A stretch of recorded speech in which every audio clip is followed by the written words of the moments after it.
A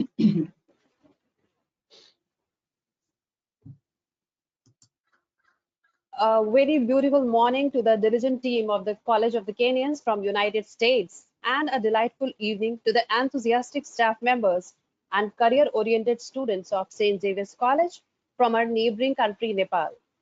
I, Afsha Aziz, along with my colleague Ms. Nupur Anand, would like to welcome you all to this informative and interactive session with College of the Kenyans, which is located in California, USA.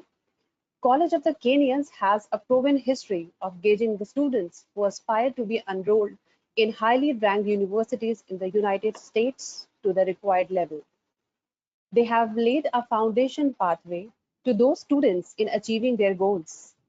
Before commencing the session, let me avail the opportunity to introduce all the esteemed panelists that we have today among us.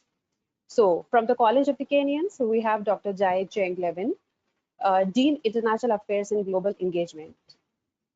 Good morning, Dr. Jai. Good We morning. have Mr. Tim Honedel, Director, International Student Program. Good morning, Mr. Tim. Good morning, everybody. From St. Xavier's College, Maitighar, Nepal, we have Ms. Saluja Chand, Dean of Women Counselor. Good evening, Ms. Saluja. Good evening, everyone. And we have Ms. Pragati Karki, who is a guidance counselor. So it is a privilege to be here for this session. And I would like to request all my dear students to keep typing their questions in the question box so that we can get to know about their queries, and we will be answering their questions soon. So I would like to take the opportunity to invite Mr. Tim Honedel so that he can start with the presentation. Over to you, Mr. Tim Honedel. Thank you so much.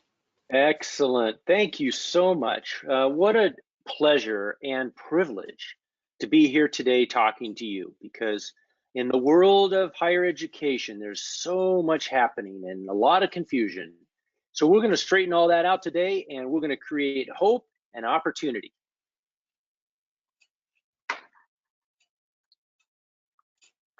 So community college is probably not what you think. So in today's exploration of your possible academic future, we're going to use the word community college a lot. It's an old term, and it represents something which partially exists today, but has definitely been modernized. So I have 200 international students at my school. There are 30,000 total students at my school, and we have about 20 people to help those 200 students. So we have a lot of help for the 200 students. Now, we have lots of students from India at our school, but very few students that are actually on study visa. Most of those Indian students are part of our community, and they're the doctors and lawyers and engineers and teachers in our community. I want to point out where we're located so you can kind of get an idea in your mind about where College of the Kenyans is. And so if you look at that map, that's the map of the United States. And over there where it's marked, that's a place called the Santa Clarita Valley. It's in Southern California. It's a dry, warm climate, beautiful weather. And the Santa Clarita Valley is a small community of about 300,000 people. And the whole community, the whole valley, is designed to be a school community. So all the schools in our community, for all the 300,000 people, those are all excellent communities. Here's a few pictures. The pictures are of the school. They're pictures of where I go bike riding. There's pictures of where I live. And so this is, just something for you to look at. We will be sending, and we have lots of pictures and videos of our school so that you can get an idea of how everything looks. So the main concept we're going to talk about today is called 2 + 2. So where does 2 + 2 come from? Well, in the United States, it takes 4 years of study to get a bachelor's degree. So if you look at this map, you can see where you are is in the secondary schools and the high schools. And the next step is a bachelor's degree. And you can do all 4 in the bachelor's degree. Or if you look a little bit to the left, you can see it's split in 2 between associate degree and bachelor's degree. And that's where the 2 + 2 comes from. So that 2 + 2 is that area right there. And all it really means is that the first 2 years of study, you do at College of the Canyons. And the second 2 years of the total 4 years, you move to another school, and that's where you get your diploma. And that school can be anywhere in the United States, any school. The reason is because those first 2 years are pretty much exactly the same, no matter what school you go to. And so some schools are designed to support the student through those first 2 years because international students have extra challenges. They're far from home, they're far from friends, they're far from family. And so this is an opportunity at a college like mine to really get the support you need to set yourself onto that trajectory of academic success. So you can see here that the 2 + 2 is made up of these 4 sections: freshman, sophomore, junior, and senior. And the freshman and sophomore is pretty much the same at every school in the country. So you don't have to go to Berkeley to do the first 2 years, or to Stanford, or to UCLA. You can go to College of the Canyons, and we're going to talk about why you'd want to do that and why millions of students are doing that across the country now with community colleges. I want to point out that the second 2 years, that's where you take all the classes that are in your area of expertise. That's where you study your business, or you study your engineering, or your accounting, or your early childhood education, or whatever you want to study. That's where all those classes are. The first 2 years are where you take all your general education classes, which are required in order to get a bachelor's degree. So you can take them at any school, and then you can transfer to the school that you want your diploma from. So we're going to talk a little bit more about that because I realize that's a very different concept in the entire world than it is in California. Again, you start at College of the Canyons, you do 2 years, you go anywhere else for the other 2. So I think you're getting the idea now. So when I explain this, usually the questions start popping up. But what will I study? And the answer to that is that if you're in California, you will study any subject you want, any major you want.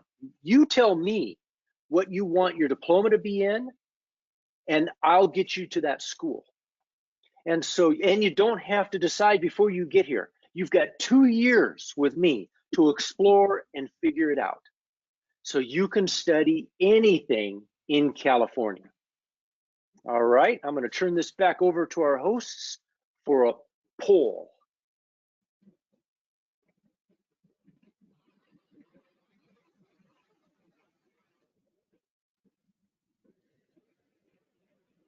Thank you, Tim. So I would like to raise a poll over here. The poll asks you about something. So I would like to ask this. What is the title given to a first-year student in US universities? Student, please start typing your answers. Very good question. Pretty fast. Keep answering, keep answering, keep answering. Oh my God, 100% are saying freshmen. Wow, we've got some Okay, smart so what is the students in title India. given? What is the title given to a first-year student in US universities? So we have 100% poll for freshmen. And that's the correct answer. So all the students are very much aware of the programs and the titles of US universities. That's wonderful. They're proactive and quite aware of everything. That's wonderful. Great. Excellent. So we've talked about what 2+2 is, and we've talked a little bit about what community college is. We're going to review that some more in detail in the next couple of minutes. But the next thing I really want to talk about is the big questions about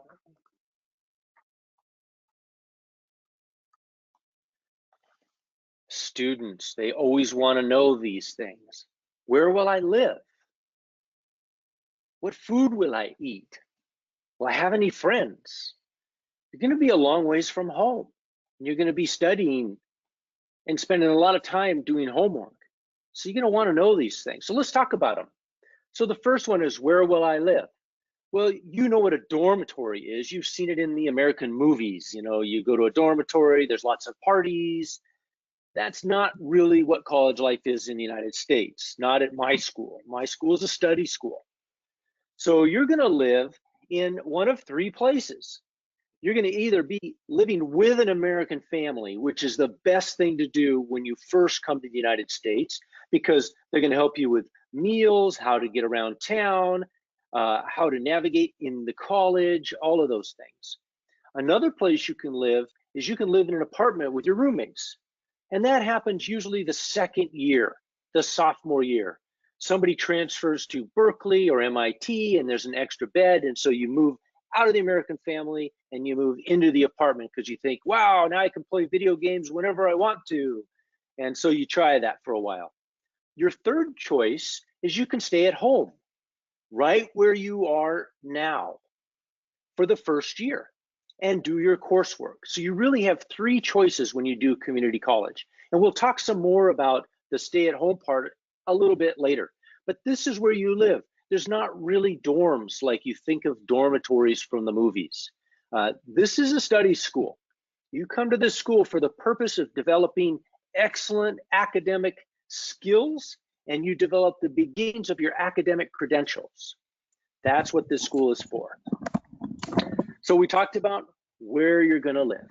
So now let's talk about what you're going to eat, because you think right now that you're not going to miss grandma's dishes, but I have to say, you're going to be eating a lot of American food, pizza and hamburgers, and you need to be careful not to eat too much of them because they're probably not as healthy as the food you've been eating at home.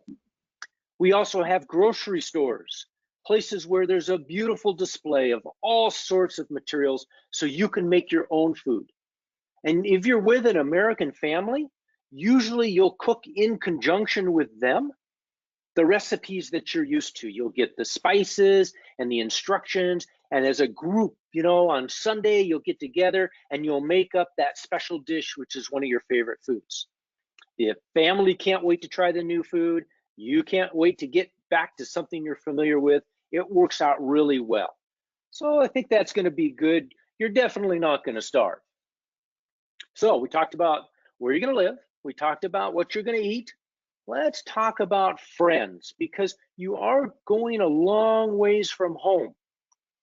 So the way that we do friendship is all those connections that you make at the school. And keep in mind, one of the major reasons why you are doing a study abroad program and leaving everyone behind for a while is to make those connections which are going to serve you well for the rest of your life. Your personal connections and also your professional connections. It'll help your career. It'll help your whole life. Well, we have student clubs, lots of student clubs. Those student clubs are kind of designed like mini corporations. There's a president and a secretary and a treasurer, and then there's projects that get done. There's a budget that has to be managed. Meeting minutes get taken. Robert's Rules of Orders are followed, but they're also a lot of fun because you're hanging out, doing these things and learning these things with a club advisor from the college like me, and with all the students that are in that club. Lots of clubs to choose from. You're going to pick a club. So We've talked about where you're going to live. We've talked about what are you going to eat. And we've talked about, yes, you're going to make lots of friends that matter for the rest of your life. So with that, put on your thinking caps, because again, it is time for another UniBrijj poll.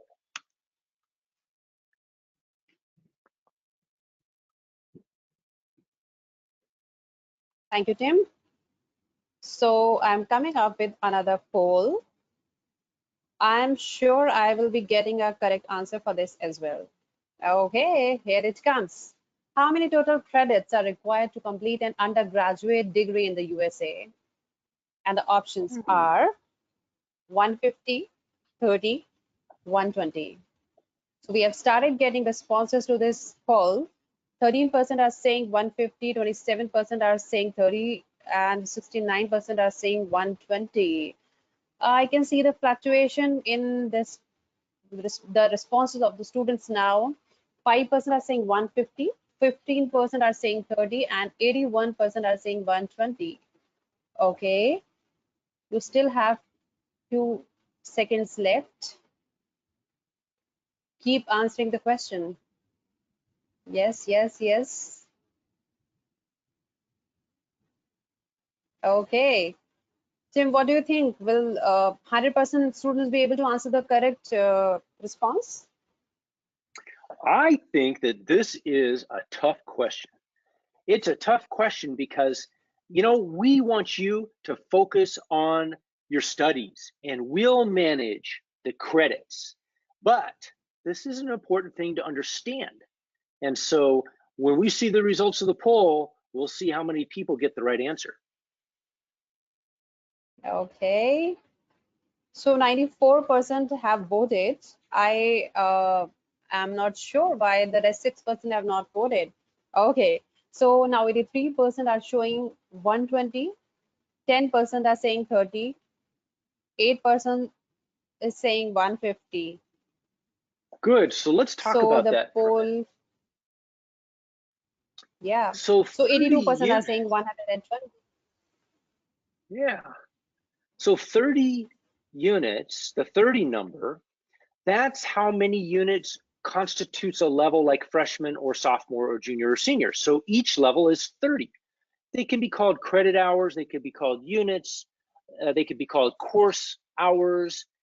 And in some cases, in some places, there's a different setup where you're a quarter system instead of a semester system. There's all these different rules for how to add it up. But basically what it boils down to is you progress from freshman to sophomore, from sophomore to junior, from junior to senior, and then you finish. You're going to need at least 120 semester units or credit hours to complete that bachelor's degree. Some degrees require a little bit more. We manage all of that for you so that you can study on getting top grades and developing leadership skills and getting together with your professors. We manage all the units for you. So that's how that works. I think it's a great opportunity. So with that poll, let's progress to the next slide. So lots of people ask me, do you have sports? So the answer to sports is yes, we do have sports. And the sports are fun. Now, we don't have some very popular sports in India. We do not have cricket. We don't even know what cricket is here. You have to teach us. But we have lots of other sports. And the purpose of the sports program is to keep you engaged in the college in a non-academic manner so that you're well-rounded. So sports are optional, but they're available for everyone who comes.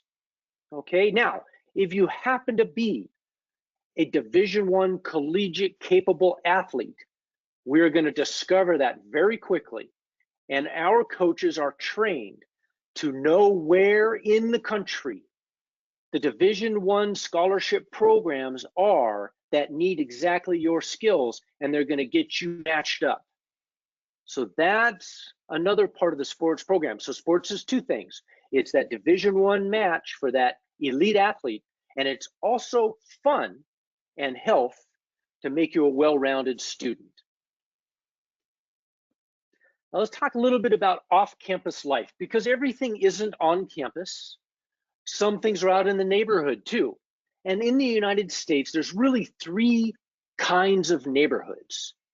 There is the rural neighborhood, which is the picture in the top left. You know, there's barns and cows and not very many people.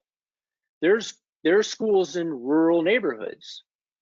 And then if you look down below, there's the urban neighborhoods, tall buildings, lots and lots of people, a lot of distractions, a lot of things to do besides homework. And then there's the sort of in the middle, the suburban, they call it, and that's the picture on the right. And that's a picture from my community. And in places like that, there's not as many distractions. Remember, the Santa Cruz Valley is a school community. It's designed to make successful students at all levels, starting from kindergarten and working all the way up through university. And so we don't have a lot of distractions.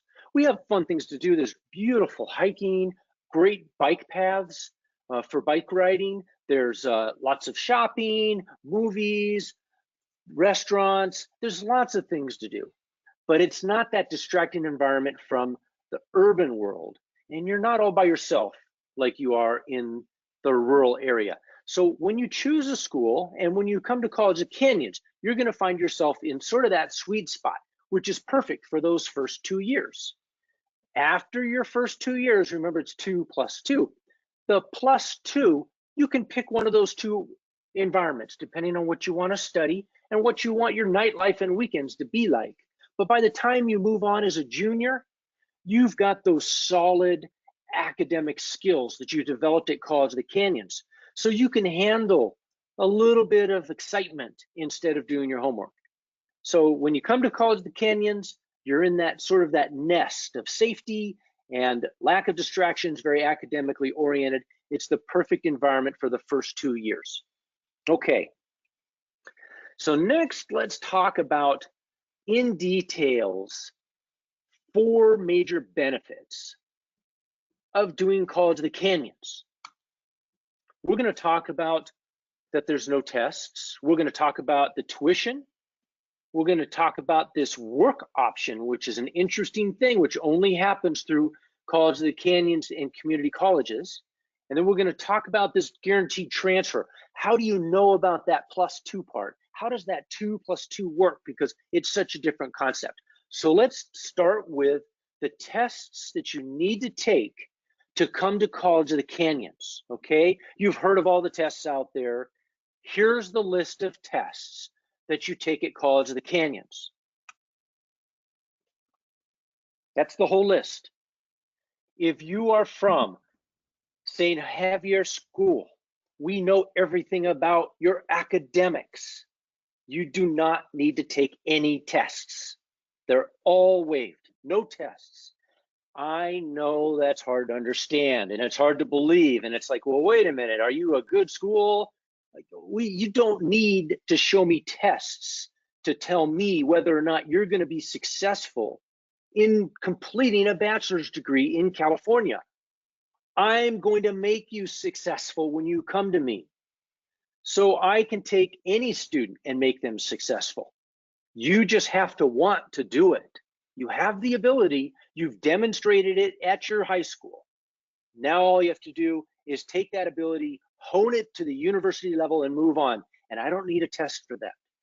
So the reason I put this slide up with this blank, it's kind of dramatic, is because when I do this presentation, I promise you, at the end, someone will ask, well, what SAT score do I have to come to your school? So it's okay to ask that question. No question is a bad question. Every question is a good question. But everyone knows now there's no test required.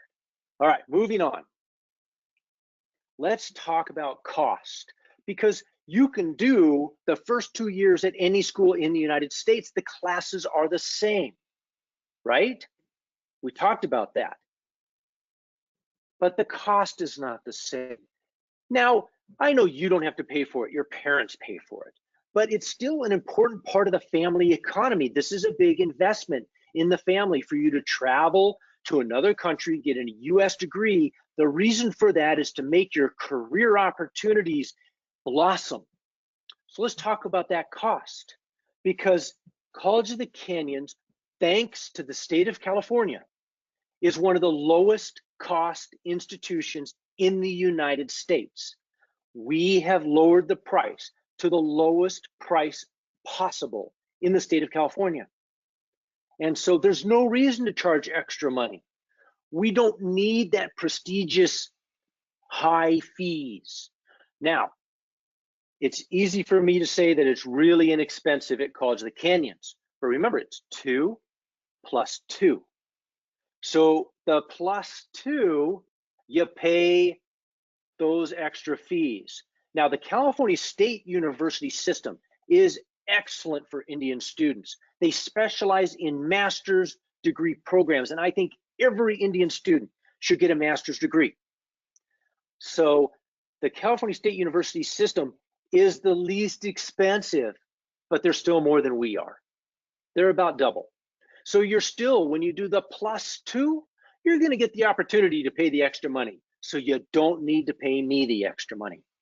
But if you do the College of the Canyons program, and we're going to talk about something called the 1 plus 1 plus 2. So 2 plus 2, but the 2 is split in half. If you do the 1 plus 1 plus 2, and you figure out all the money, it turns out your master's degree is free. So if you do the 1 plus 1 plus 2, your master's degree is free. So we'll talk about that a little bit more. If there's questions and answers, we'll talk about it.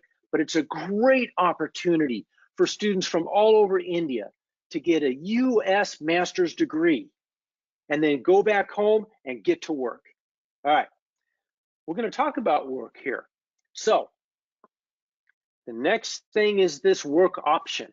So working in the United States is an important part of your academic experience. You need to work both on campus and you need to work off campus at institutions that are utilizing the area of expertise that you want your degree in. That way you learn more about what you're going to be doing when you actually graduate. So if you come to College of the Canyons, you get 2 work periods. If you go straight to a 4-year school, you get 1 work period at the very end. I want you to have that work period in the middle because I think it's very important for you to really understand and believe in the area that you're going to study. So here's what happens. You come, you do 1 year from home in the 1, then it's plus 1, you do 1 year with me, then you do a work period. The work period can be short or long. Then you transfer to the school, and the transfer schools love you doing the work period. They know you're really committed. Then you transfer, and then after the transfer, you get your bachelor's degree and you work again. So you get 2 work periods if you come to College of the Canyons. You do not get that if you just go straight to a 4-year school. So it's a great advantage for international students to be able to do that. All right, we've talked about work. Here's how we get you into the job. We have an entire career center with counseling on careers and internships and all sorts of employee assistance. College of the Canyons supports you in making this work period happen. You don't have to do it by yourself. It's part of our academics. It's part of our programs. So rest assured, you're going to get what you know. Now, the work period is optional. It's not mandatory. Lots of students skip the work period and they go straight to the 4-year school. That's perfectly fine. You can do that if you want, but it's here if you want it. All right, so we've talked about no tests, we've talked about low cost, we've talked about your ability to work. Now let's talk about this 2 plus 2 guaranteed transfer, because what does that really mean? Well, what it really means is that you in California get to go to whatever school you have earned the grades to go to. They don't say no, they say yes. In fact, it turns out They can't wait to get students from College of the Canyons, because College of the Canyons, remember, they've been in a great learning environment. They've got great academic skills development. They're going to succeed no matter what. You know they're going to succeed. And so the schools like UCLA and California State University and Berkeley, they know you're going to be a success. So if you've earned the grades that it takes to get into those schools, then you're going to those schools. Now, let's talk about the grades. Some people are really good at going to school. They get top grades. Some people are not as good, no matter how hard they try. It doesn't mean they're not as smart. It just means that school is not exactly the same as real life. They might do better at real life than they do at school. Well, I can get you into a California State University no matter what. If you're passing, at least passing at College of the Canyons, you're going to bachelor's degree, guaranteed.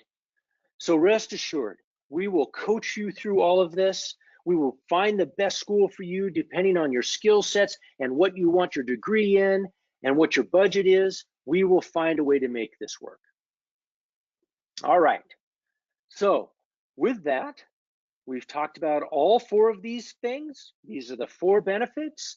They're pretty clear, but there's still usually lots of questions, and that's good. But now is a time for another UniBrijj poll, so you can try to remember the things that I have covered since the last one.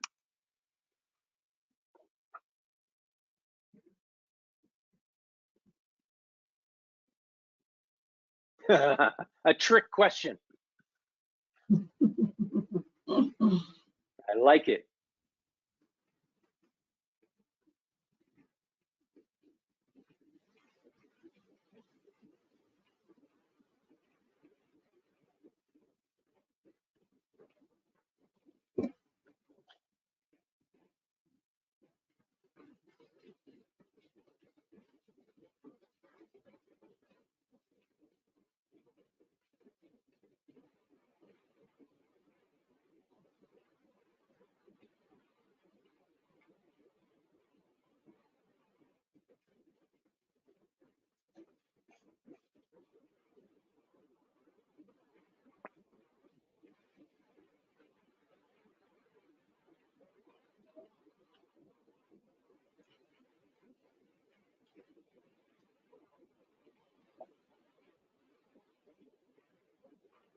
Afsha, are you there?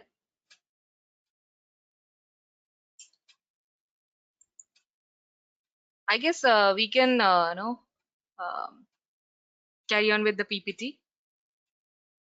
Okay, so let's talk about the quick poll answers. Remember, this is in your opinion.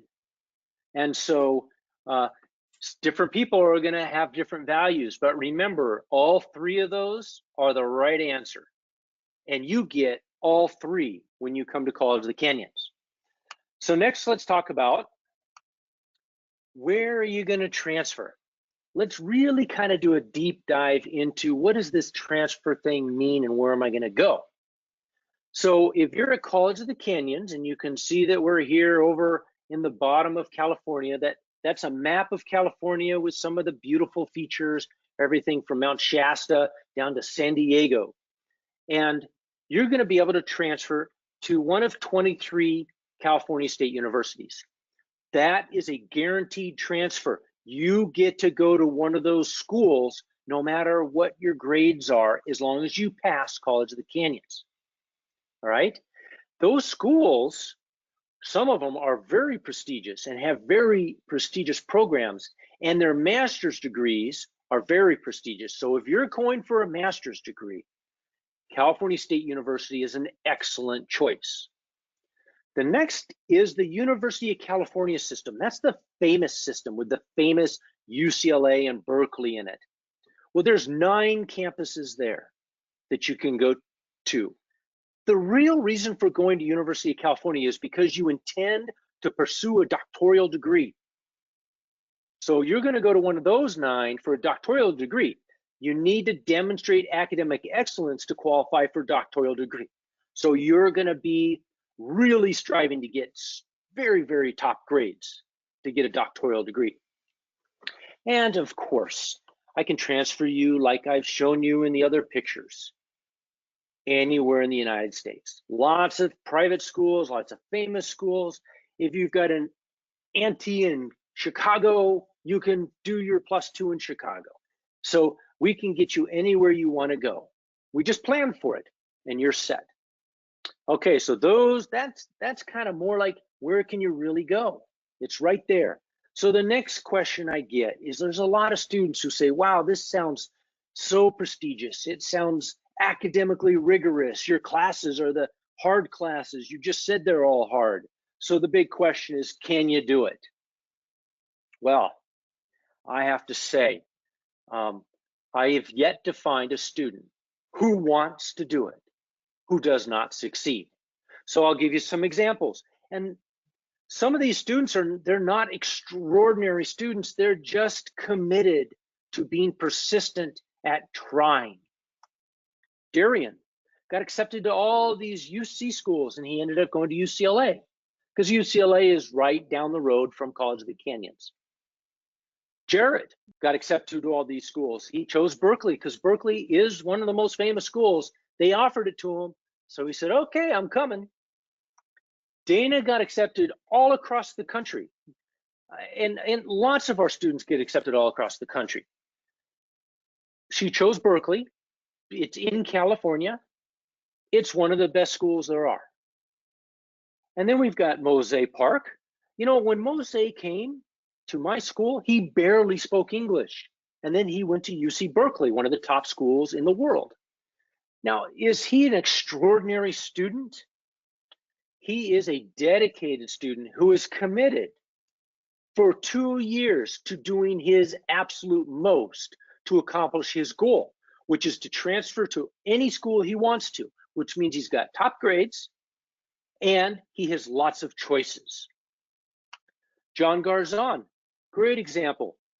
He went to Berkeley from College of the Canyons, then he transferred to Harvard Law School, graduated Harvard Law, and now he is in Los Angeles at a prestigious school and a prestigious law firm, and he is going to be an adjunct professor at College of the Canyons.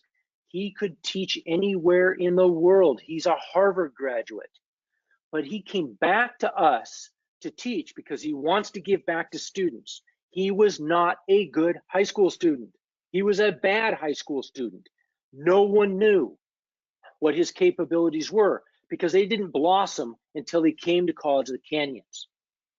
So College of the Canyons really is this place where you're gonna blossom academically and accomplish all sorts of things you never thought were possible. So let's talk a little bit about the 2+2. All right, this is a picture of a diploma. This diploma does not say College of the Canyons anywhere. This diploma says University of California, and we got approval from Garnet to put this up on there and show it to the whole world. And we now have, for the last 3 years, developed this program called 1+1+2. I talked about it earlier, but really it's you study at home for the first year. Then you come and you study with me for the second year. Then you transfer to university for 2 more years, and then you get your bachelor's degree. So remember, the 1+1+2 is a great way to do a bachelor's degree in the United States, because remember, after your bachelor's degree, you're gonna want that master's degree. So here's kind of a breakdown of where COC students transferred within the last year. Half of them transferred to a University of California. You can see 23% chose California State University, mostly for the master's degrees.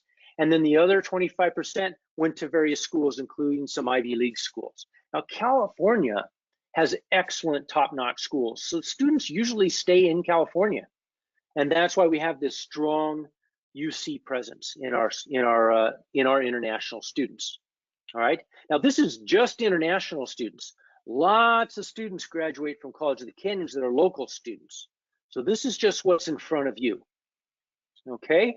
So that before No, let's do one more slide, and then we'll bring Ernesto in to talk a little bit about his experience, because you're going to hear directly from a student who did it and followed this path, this amazing, unpredictable path to success.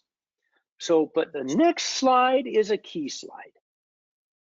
The next slide is, okay, Mr. Tim, I want to go to College of the Canyons.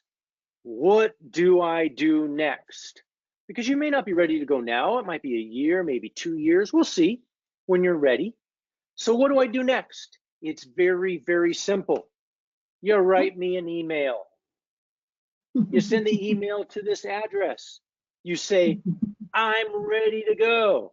I want to come. It doesn't, anything you want. What do I do next? I've got a team of people who can't wait to meet you, who will walk you through every step of the very simple process it takes to get into the school and get started on your bachelor's degree. That's all you got to do. Just send that email. I'm ready. All right? And so with that, I think the next thing we really want to do is we want to talk to Ernesto, because Ernesto is a great example, like I said, of following this route of exploration to academic excellence. I'm going to stop showing my screen so we can see Ernesto really well, okay? With everybody? Good. Thank you, Tim, for your kind words. And Ernesto, definitely we would love to hear your experience. But before that, may I request Ms. Saluja Chand to speak a little bit about the significance of this session for the students, so the students can keep getting motivated, and we keep on getting the questions from the students, because we have started getting the questions. Over to you, Ms. Saluja. Okay, thank you so much. I just wanted to say a few things. A big thank you to you all for making this possible for us. I just wanted to share a few experiences of mine with community college when I started off with the counseling. When we started off with the counseling 2 years back, we had no idea about community college back in Nepal. It was like we heard it through the students who had come for the counseling, and for him it was like you should not go to the community college because we have a lot of visa issues there, and he was one of the rejected candidate from the community college. So in our mind it was like, when you go to community college you cannot make it, so we do not actually tell or approach children to apply for it, and our children were also not very much in a position to apply for the community college. Then we had few sessions we attended, and like we have one of the students right now, we also got to meet one of the students who had actually done or studied in community college and transferred. So at that point it struck into our mind that we also could actually do it, because we saw the session live and we heard it from this student. And we came back, we had that session in India, and when we came back to Nepal, we tried approaching to our children regarding the community college, but we completely failed in that, because it was like for them, no ma'am, we don't want to go, we have visa issues, our seniors tell us this, we have a lot of issues with that, and then we don't want to take the tension about all those things, about rejections and all. And so it was like for a myth for us. It was very, very difficult. We're trying to approach to the children, because we heard about this 2+2 program, which would be actually good for our students, because we mostly have highly academic students with low income in our country, and especially in our college. They are very good students in studies, but cannot afford very expensive colleges. So for us, it was a good idea to approach with them, but somehow we were failing in that, unless and until we met these two wonderful people and the UniBrijj who got us connected. And Dr. Jai and Tim, I am very thankful to you all, because you changed our perception about community college. Because last conversation we had, as Dr. Jai mentioned, that we are working for the common goal, for the betterment of the students, and I think we are one step closer to it. And I think my students will benefit from a lot from it, because they are very much interested in this session. And after this conversation, I actually wanted them to be a part of it, and I'm sure they, like we, two of us, Pragati and I guess my children also, they got to learn a lot. Thank you so much, UniBrijj, And thank you to both of you. Thank you so much. Thank you so much, Ms. Saluja Chang. It was really wonderful to hear such words from you. And we would definitely like to work for students, for the betterment of the students. We will keep doing the same work. And every time when I have a session with College of Kenyans, it reminds me a phrase: every dark cloud has a silver lining. So whenever a student feels that there is a dark cloud ahead, so College of Kenyans is the silver lining to it. Yeah, very So true. may I now request Ernesto to please share the experience of community college, the College of Kenyans, with us. Over to you, Ernesto. Thank you so much. Great. Thank you so much. Can everybody hear me? Yes. Can be a little bit louder if you can. Can you turn Yes. up I just a will little bit? try to come a little bit. Let me turn up my microphone. Very Okay, good.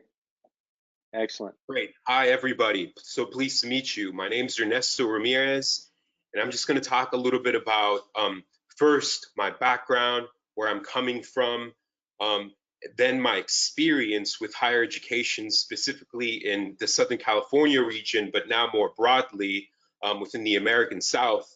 And then I want to hone in and just kind of reflect a little bit upon what I think the benefits are of the community college institution and why they were so effective for a student like me. Earlier, Tim was talking to the effect of some students not necessarily being extraordinary or exceptional, and that was never the case with me. I would be categorized as what you might call a non-traditional student. And in many respects, this has to do with my background, right? So I come from a working class Mexican American family where my parents migrated to the United States. And because of various reasons, school wasn't necessarily of the most pressing importance, at least at the very beginning. My parents always encouraged me. However, given our kind of circumstances, many of my brothers never achieved a higher education. I was the first in my family, out of a family of six. I was the first in my family to pursue higher education, to pursue this kind of opportunity. But in many respects, I was given the kind of time and the opportunity to build these skills as a result of the community college experience. And I want to speak about two things that I learned there that really equipped me to be able to do what I'm doing right now as a PhD student at a Research One university, the University of Florida, where I'm undertaking my dissertation work in political theory.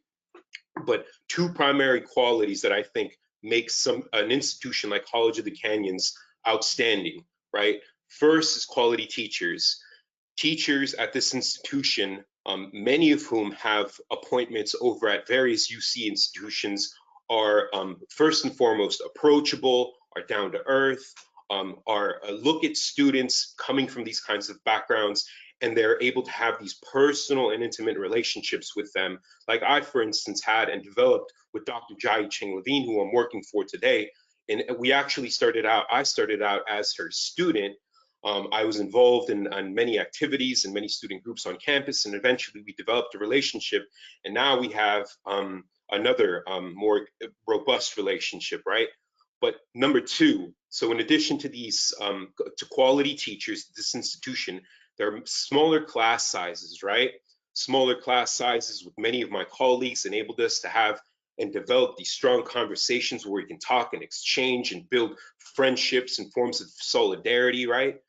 Not only with the teachers on account of these smaller class sizes, right, but also amongst and amidst one another. So I think these two things, quality teachers, quality instruction, and smaller class sizes, really created the environment for me, a non-traditional student who didn't have any sort of prior experience in terms of familial kind of accumulated knowledge, right? This kind of environment provided me with an opportunity to develop the aptitudes and the skills and the kinds of forms of thinking that enabled me to proceed. I've been and I have experience at first University of California, Irvine, a Research One university. I've experience at community college, and I've experience at California State University, Northridge, a state school, three different systems that Tim was mentioning earlier. And I have to say, one of the things that makes COC stand out, having had these broad experiences with these other institutions, is precisely those two things that I mentioned earlier. Because when you're at, for instance, a Research One university like UCI, like I was, where I was doing sociology, I didn't have the opportunity to go up and speak to the instructor and have them learn my name and become this and form this kind of familial relationship with them, because there was a 300 or so other students in this lecture hall who on some level made that extraordinarily difficult. And so there was this kind of this patience and this mentorship that I received through various instructors at COC that really enabled me to kind of to get to where I am today, right? As a PhD candidate at a Research One university, I strongly believe that had it not been for the community college experience, I wouldn't have had the kind of the training and the mentorship that enabled me to get to where I am now. And so this is where I'm at.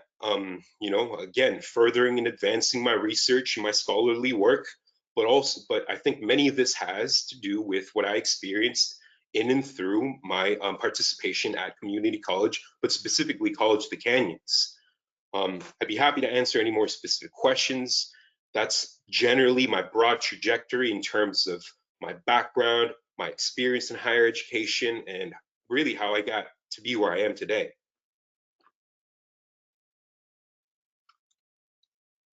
Thank you, Ernesto. It was wonderful to hear your incredible experience with College of the Kenyans and about the individual attention that you have shared. That is really wonderful. So I would like to share that we still have 68 attendees who are listening to each and every word from everyone. So definitely all the students are concentrating a lot and they have already answered the polls very nicely. So let me come up with one more.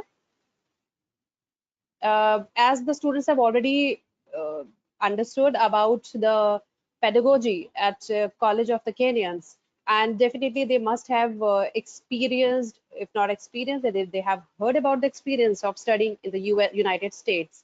So let me just come up with one more poll. So students, how many of you have USA as your destination country for higher education? Oh my God, this is unbelievable.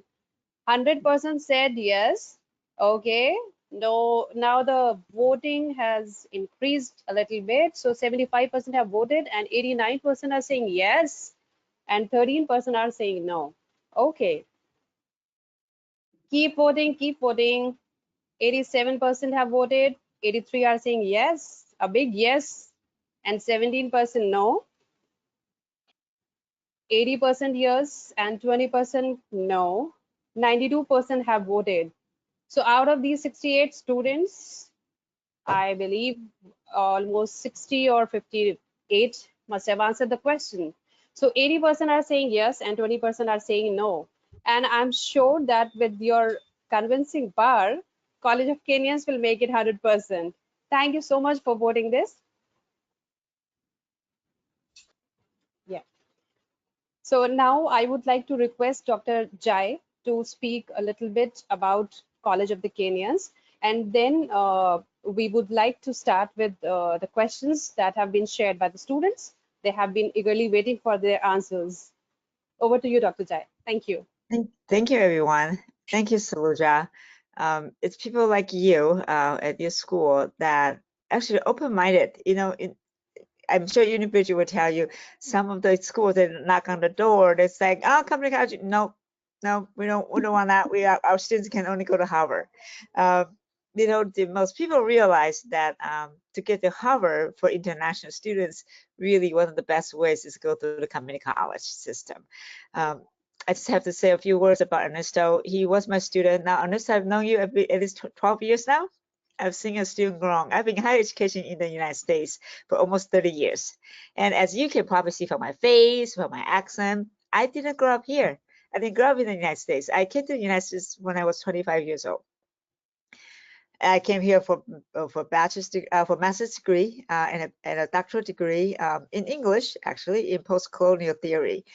So I was always very, very fascinated by Indian and the culture and the whole post-colonial history, the impact, the negative impact on people.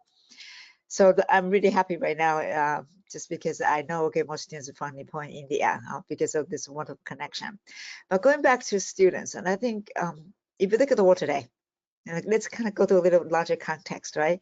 The world today is crazy. You know, you wake up, you know, there's a pandemic, and then there's this U.S. government, there's a tweet from the president about this, and then you have we call ICE, the Immigration and Border Control Agency, says students have to go home. You know, it is in such a confusing time. I think it's educators like Miss Saluja, Miss Bakati, who just stay centered, work with universities and colleges that find a very viable pathway for the students. Why is that important? The way the world is called confused and confusing today is because we did not have the foresight of bringing young people to come and study together in the classroom. Imagine Indian students, the brightest of the all cultures when it comes to very higher education.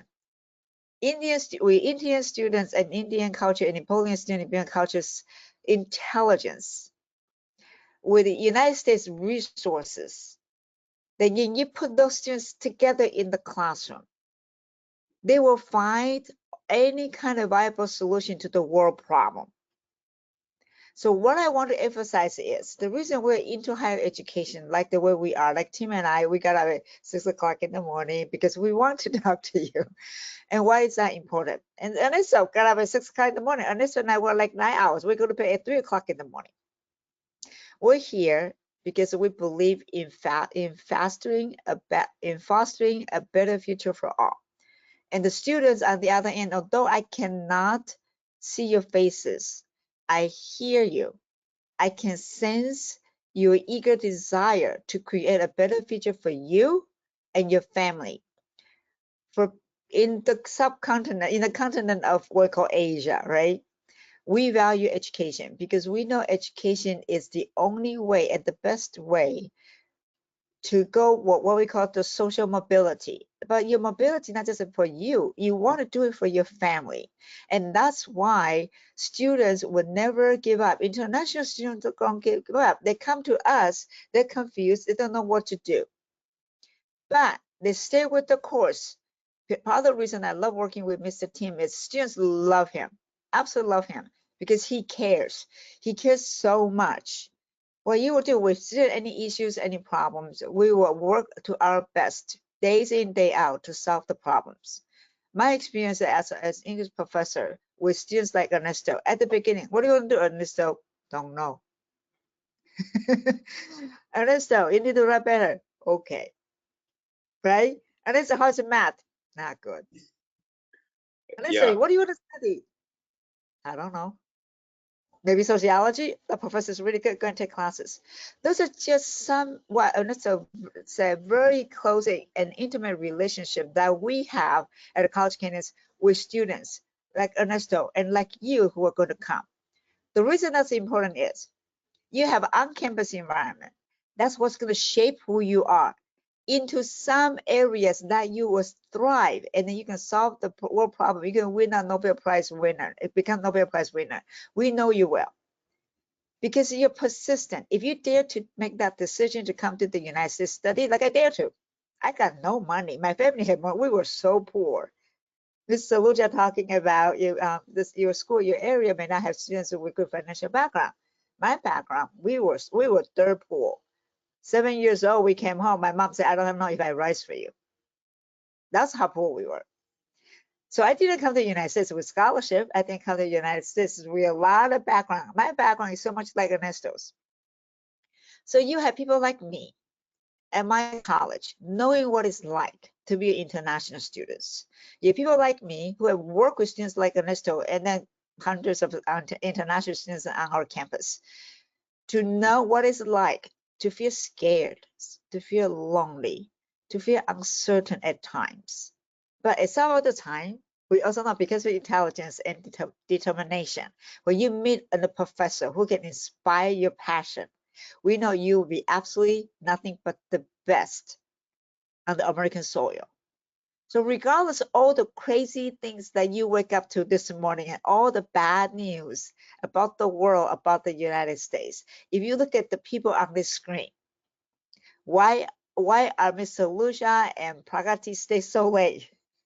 For you. They're not doing this for them. They can go to bed. They can say, oh, that's nice, Nipur, and then after I will take care of it, I'm going to go to bed, right? They didn't. People like me and Mr. Tim and Ernesto, we went to bed 2 or 3 o'clock because I know we're still working with each other on the email. We got up at 5, well, I know Tim got up at 4 o'clock. I got up at 6, but we got up. We're here for you. We are not here just because we look nice and pretty. It doesn't matter. We're here because our heart connects with yours for a better future. So when you decide to come to the United States, pick a school. Doesn't matter if it's college or Canada or not. Pick a school that you believe speak to your heart. Because when your heart is right, your brain will get to work. Because you're smart. That's why you're here. That's why you're in front of the screen. Because you want to do something. You want to feel something that's different. If you don't want to come to the United States, no problem. Find something and then go somewhere. We always tell the students, find something, go somewhere. The moment you make that decision, it's going to make a major difference in your life. Now, if you want to come, you cannot come here like I was. I didn't have any money. I don't have a dime. I have to work 3 jobs for 2 years just to save enough money to study in Georgia. And then I pretty much just eat bread and noodles for a good year because that's all the money I have after paying the tuition. So if you cannot come right now, it's okay. That's what Tim was talking about. Online classes can be a very good option for you. Even you do or don't come to College of Canyons, your credits will be transferable to other universities in the United States. And if you don't want to come to the United States to study, that's okay too. Try out a couple of online classes because that will really make you feel, yes, I can do this. Then if you go to England, you want to go to Australia, it's still a very good choice. Our goal today, of course, we would love it when you come to us. I'm not going to lie about it because we want you to come. But the most important thing is make that decision to get out of the couch and then come and go somewhere. If you do that, you will find people who will help you. Ms. Solution will find the right school for you. And if you come to us, we'll help you find the right major and a transfer to school that's really would maximize your potential. So I know you probably have a lot of questions right now, and then some of the material I know Tim will want to cover, but we have not yet. But I think I always believe interaction is a lot better. So we will answer your questions in the context of the question that you proposed. If anything that we did not cover, we'll be more than happy to answer that and continue the presentation. Thank you. Thank you, Dr. Jay. I think it's time to take up the questions because students have been waiting to get the answers to those questions. So the first question is from Darshana Rajal. Is getting 120 credits before the completion of 4 years possible? Yes. So students focus on their studies and will manage the credits. And the 4-year program is 120 units. You do not have to go that fast. You can go slower. You can take 5 years to do it if you want. That's perfectly acceptable. And we have lots of students that do it in 3.5 years. So yeah, it's very possible. It's designed for that. Thank you, Tim. Darshana, I hope you must have got the answer for your question. The next question is from Brihat Thapa. The question is about the visa. So the question is, with the information collected from various Facebook groups, it turns out that the chance of getting a visa severely decreases when a student applies to community college, at least in the case of Embassy of Nepal. Can you clarify more on any information you may have about this? Yes. So Nepalese students do have trouble getting visas to study in the United States. They're one of the most important parts of getting a visa is the visa interview. It's a very short 2-3 minutes. During that visa interview, the student needs to be able to confidently explain to the visa officer what their plan is. I plan to go to College of the Canyons. I am on the 1+1+2 program. I'm a sophomore. Here's my grades. I'm going to live with this American family so that I can focus on studying.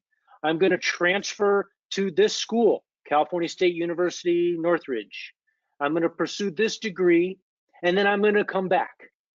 And what we see frequently with Nepalese students is they go to the visa interview and they want to come to College of the Canyons, and they're very shy. And they really don't know where they're going to live. And they don't know the name of the city, Santa Clarita Valley. And they don't really say College of the Canyons. They say Canyons College. And they don't really know what they want to study. And they act like it's their mom making them do this. And the visa officer is saying, no, this isn't good for you as a person. You're not ready. You're not mature enough. You can't even, if you can't do a 3-minute interview for a visa, you're not going to be able to do calculus in the United States. And so they say no. So the key to the successful visa is the confidence in that interview that this is what you want to do. Now, with that said, and especially this for Pragati, who's guiding the students, applying to College of the Canyons is free. The I-20 you get is free. You don't have to only apply to one school. You can apply to UCLA and you can apply to College of the Canyons.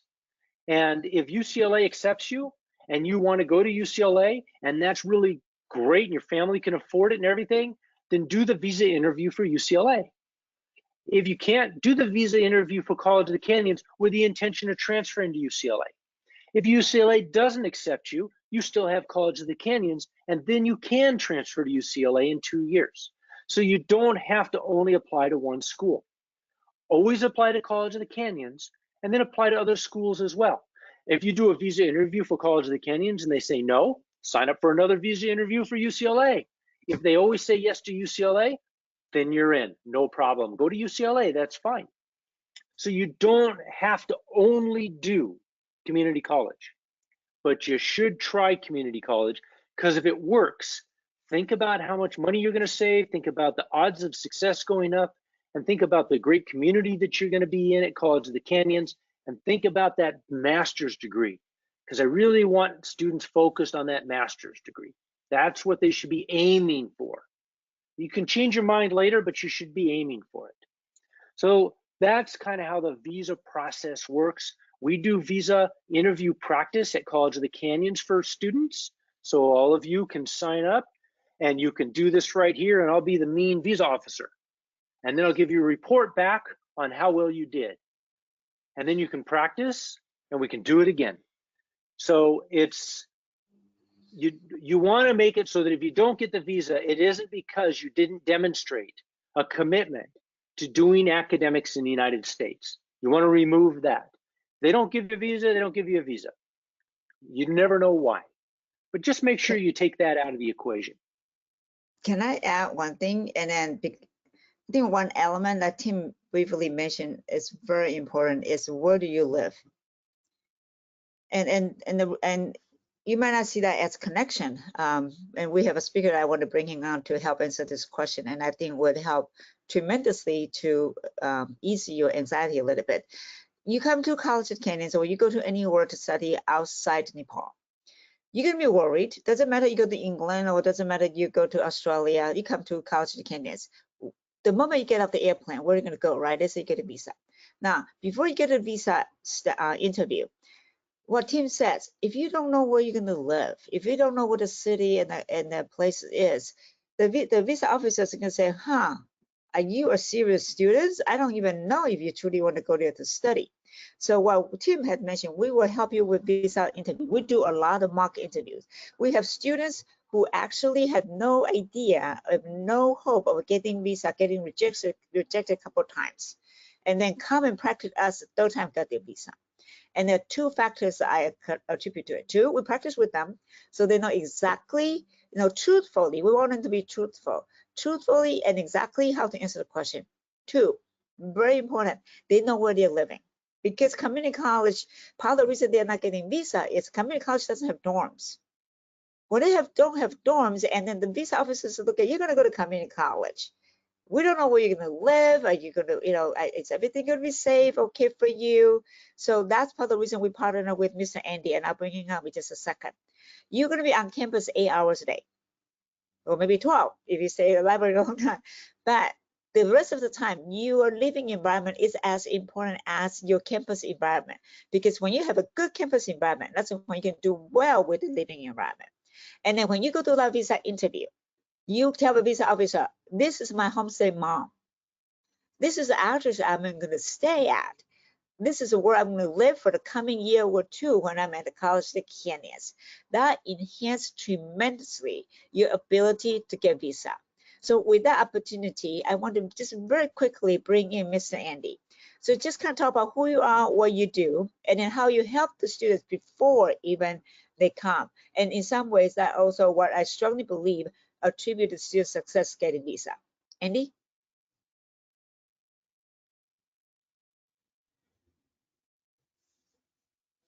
Welcome, Andy, to the session.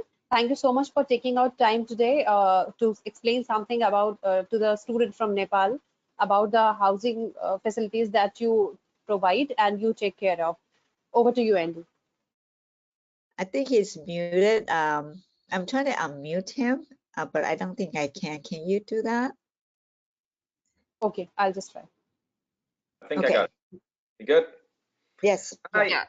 Hi, my name's Andy, and yeah, I provide the housing for international students that wish to study in Santa Clarita. We have quite a unique program. As someone who's traveled the world myself, I'm from England originally, now living here with my family in Santa Clarita.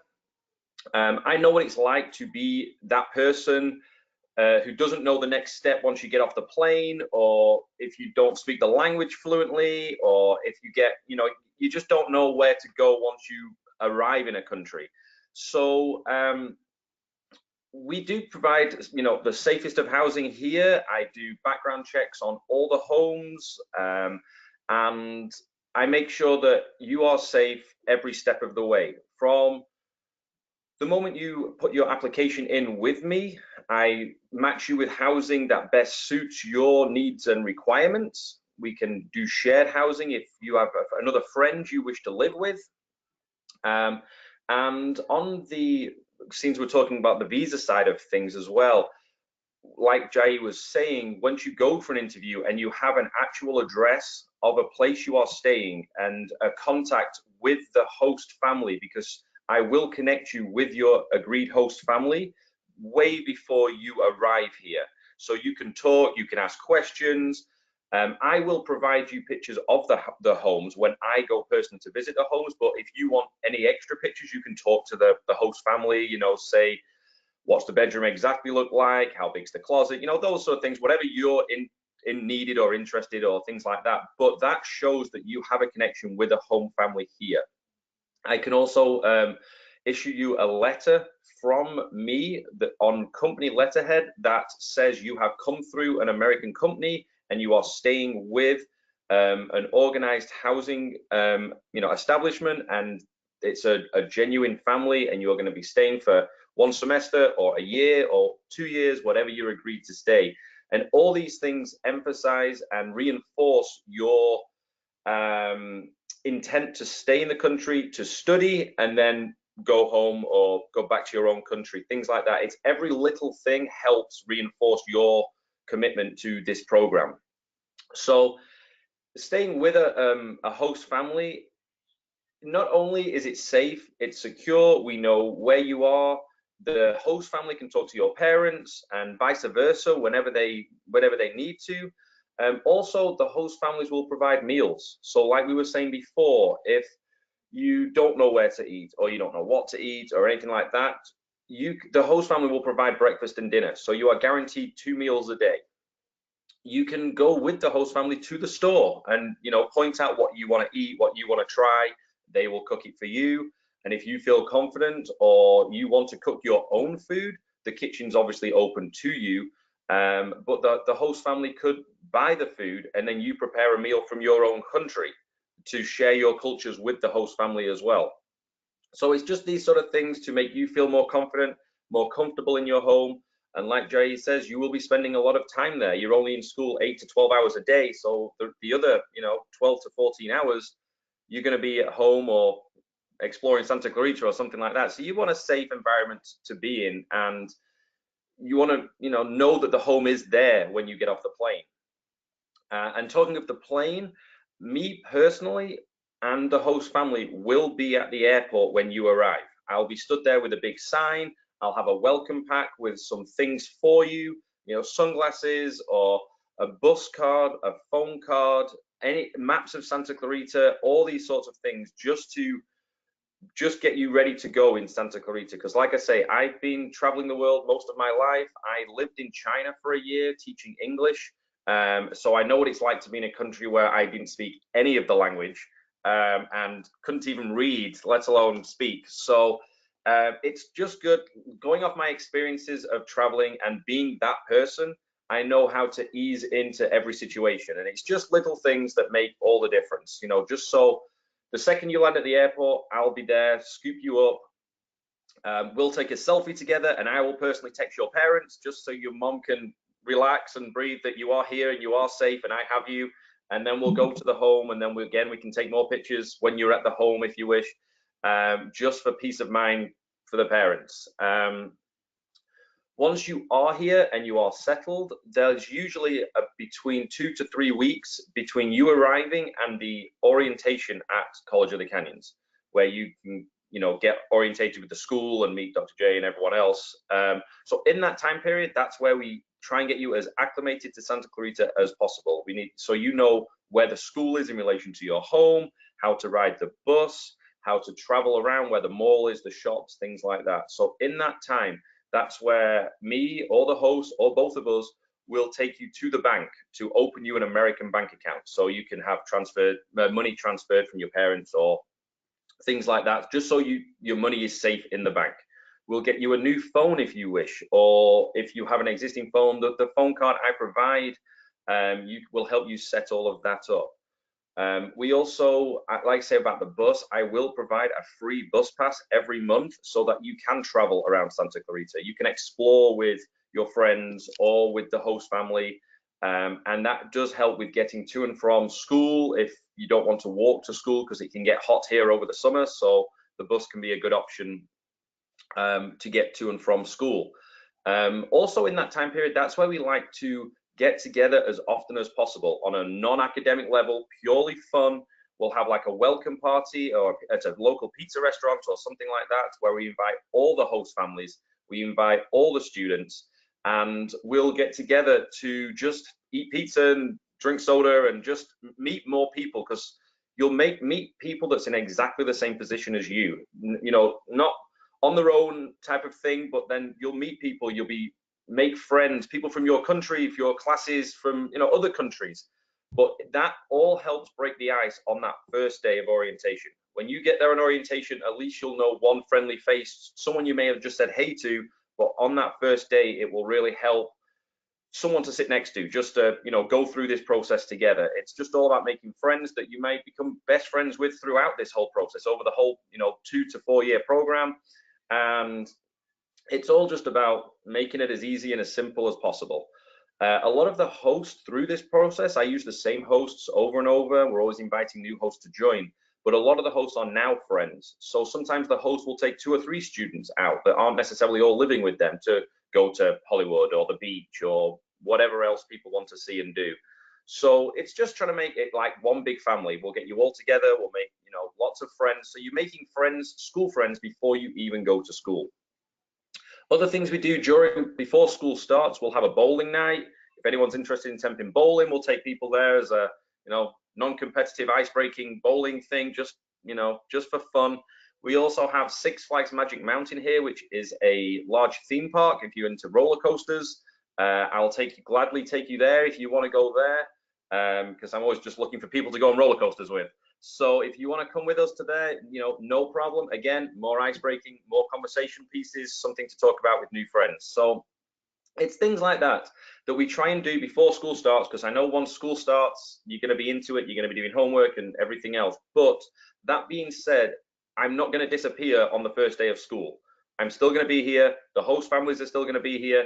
If you need anything during that time, I'm just a text message away. Like I said, me, my family, everyone that works for me, we all live here in Santa Clarita.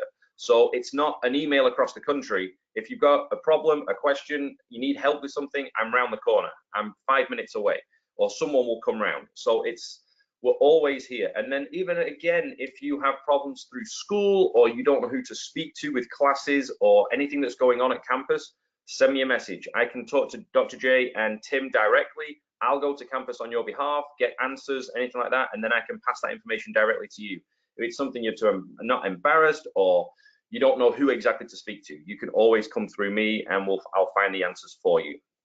So, Andy, I'm just going to interrupt you really briefly because I know we have a lot of questions, and then if I love your enthusiasm, I really do. Part of the reason we trust our students with Andy, with 2/3 of the time that they have in the United States, is because, as you can see, how much Andy loves to do what he does, and that's exactly all we are here on the screen.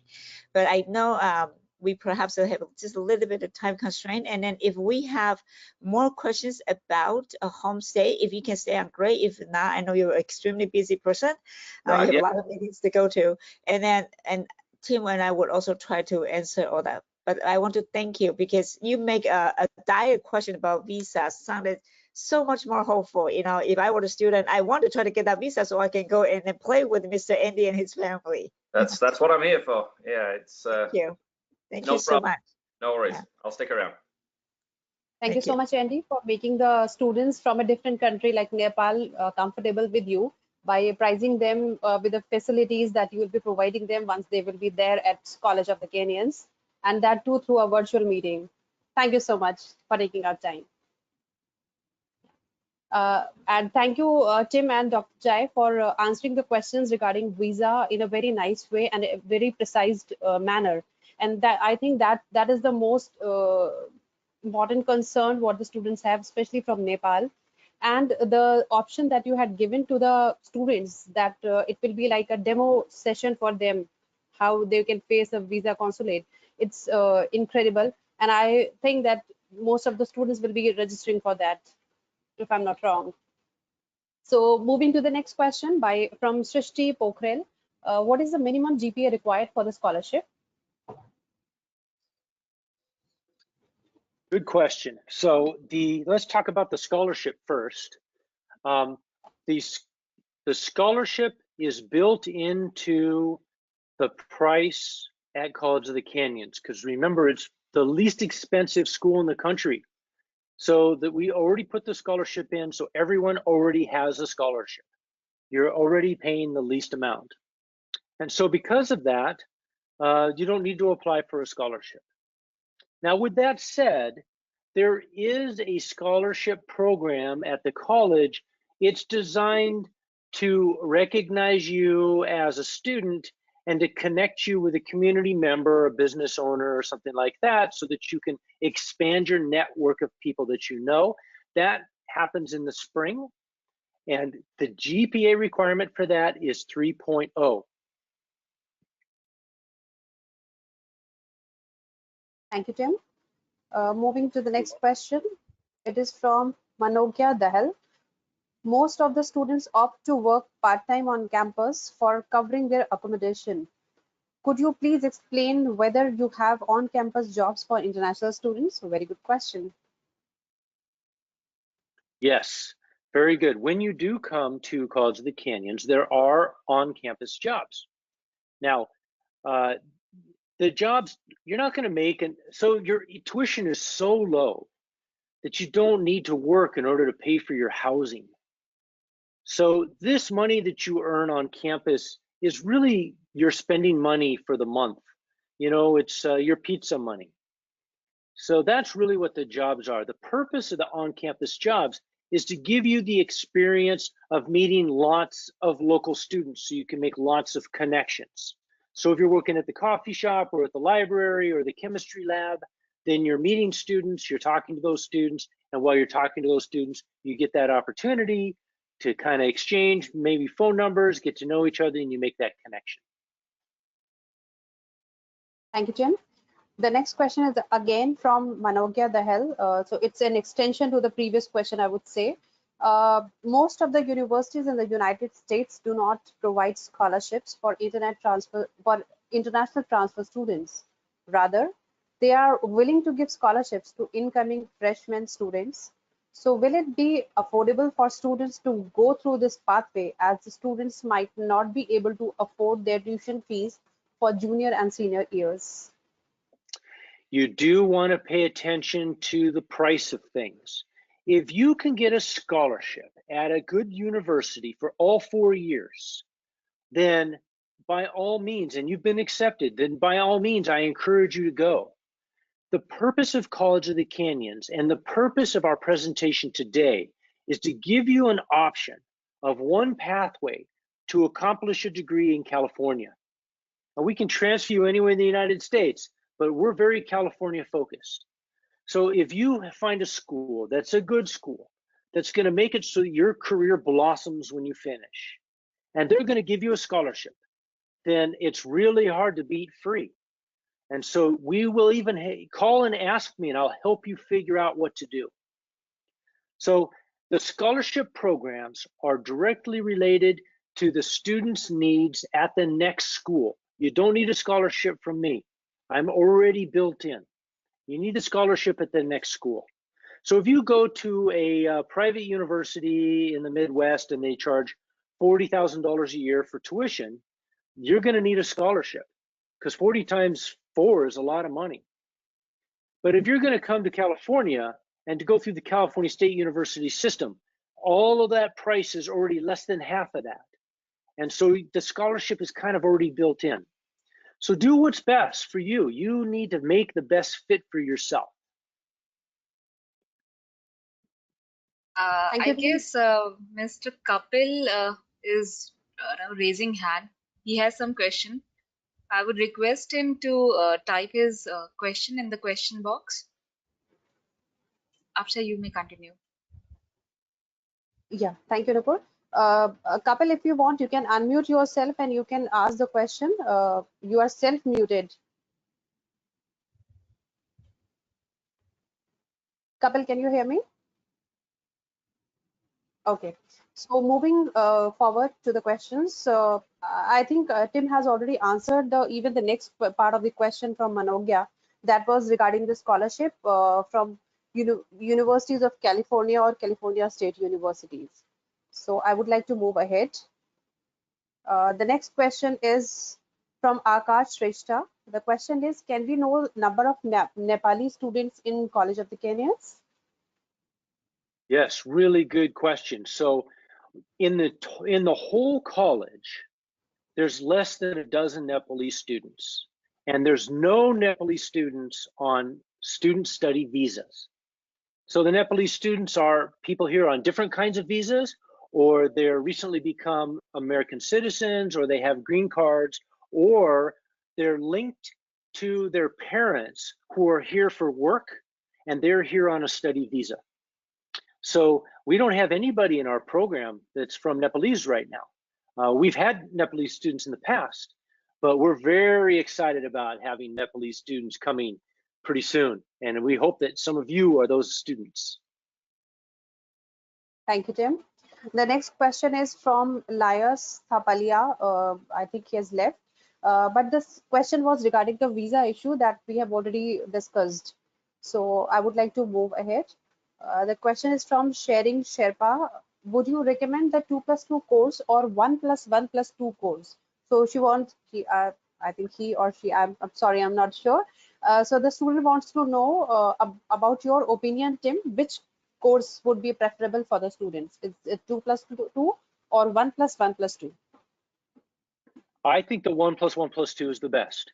I think that because of the visa situation right now, maybe you ask me in a few years, but the reason 1+1+2 was developed was because parents said, look, it costs a lot of money and our student is so young. Can they do the academics from home where they can get support and then come for 1 year and then transfer? And so we built it for that. So the 1+1+2, I think, is a great program for students. Thank you. The next question is from Ojasvi. What majors are popular at your college? Do we have majors in communications or journalism? So yes, journalism and communications are very popular. And we have in California every major you can imagine. So if you want to study Swahili or aviation, or of course communications and journalism, we have that. So we have every major in California.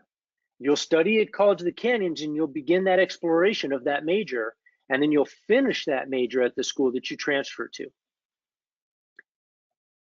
If I may, just very quickly, and you're allowed to change your mind. You come here, you might want to study English, like I was. Everybody question, why you study English? I said, I don't know, I just like to read. But some people, may say, I kind of want to test out this, I like business, and then realize, oh, I actually really like computer coding. So in the course of 2 years, you're allowed to change your major. If you remember, there's a picture of the Berkeley diploma. If I don't know if you see the name or not, the student is Dana Chen Levine. That's my daughter. And then you might remember at the end of the slide, Dana was accepted to all the universities in the country. And the reason I mentioned that, of course, I'm proud she's my daughter, but she's unique, but she's not that unique. Ernesto is unique, but he is really not that unique because that's what we do every day. And I want to mention that is because community college allows you to explore truly who you are and what you're interested in. So Dana changed her major 3 times in 2 years at a community college at COC. So even you might think you want to have a major until you actually encounter the coursework at the college level. Sometimes a little bit difficult to truly know that's what you want. If that's what you want, like I always want to study English, good for you, because that's what I did my whole year. I have not done anything else. But if you think this is what you want and you are not 100% sure, again, community college is ideal for you. Thank you, Dr. Jai. The next question is, I think I would say it's a brilliant question from Ankita Rijal. So she would like to know the criteria on which you select the students to get admitted to College of the Kenyans if there is no test required. Well, if you complete school at your high school, we know about your high school, and that's good enough for us. That's how we use the criteria, but you have to finish. Thank you.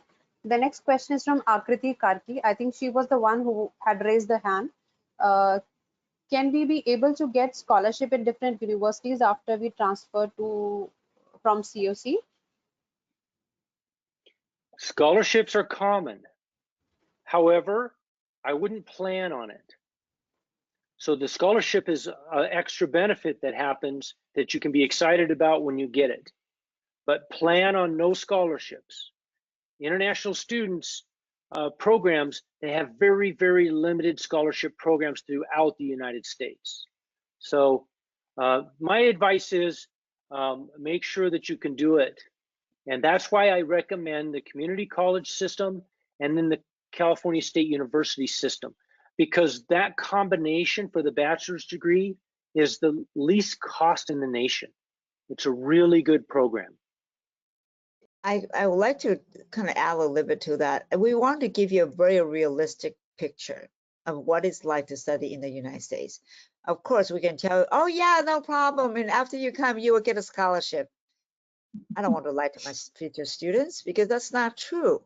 The reality is scholarships is difficult for international students to get. That's the reality.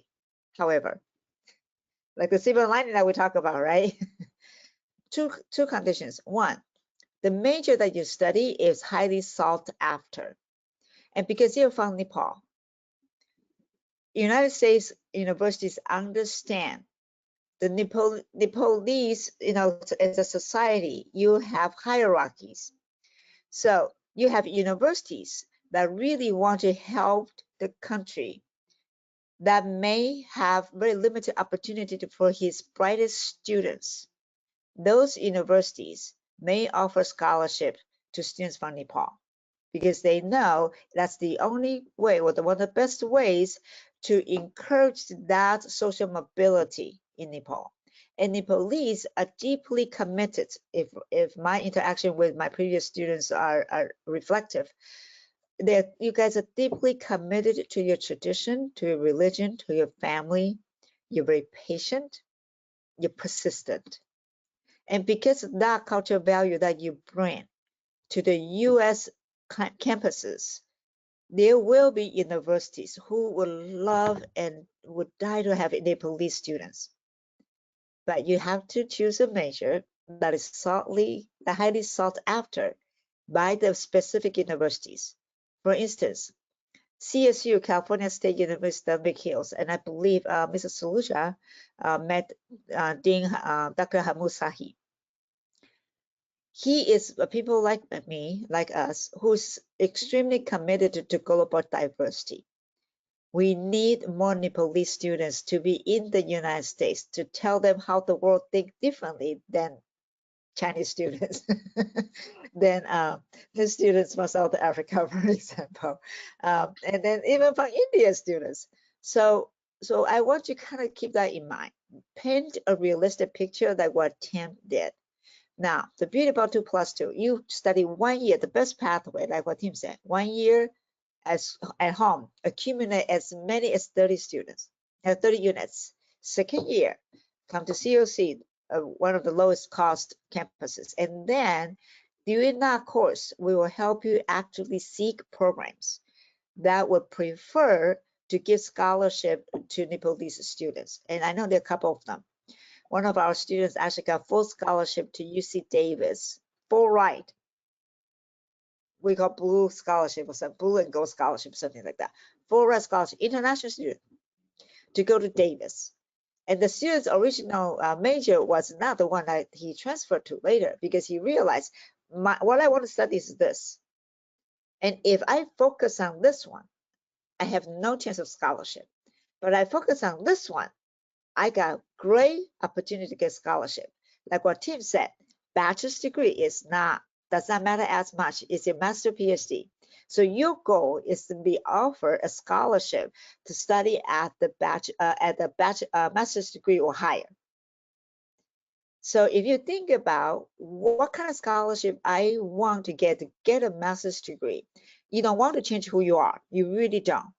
You don't want to study that. You don't want to study that something that doesn't inspire you. Okay, find something that inspires you. Find that niche that you'll be able to apply and study well, and then get that scholarship to help you finish your master and possibly for PhD. So think long term. You need to have higher degrees than bachelor's degree. With just that door that you open and walk into that room that have so many choices and will guide you to go into the right places in that room. So when you come out that place, the world is yours.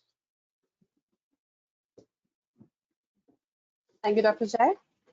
The next question is again from Akriti, and she wants to know the cost of staying in such host families. Good question. So the cost of the host family program includes your own room, usually unless you have a friend you are bringing with you. It includes the food, it's in a safe house, it includes all the internet, all the heat, water, everything's all included, and it runs $1,500 per month. That's wonderful. The next question is again from Akriti. Akriti is being so inquisitive. That's really wonderful. So what is the percentage of international students present there? The percentage of international students at the school? Yes. Is that the question? 1%.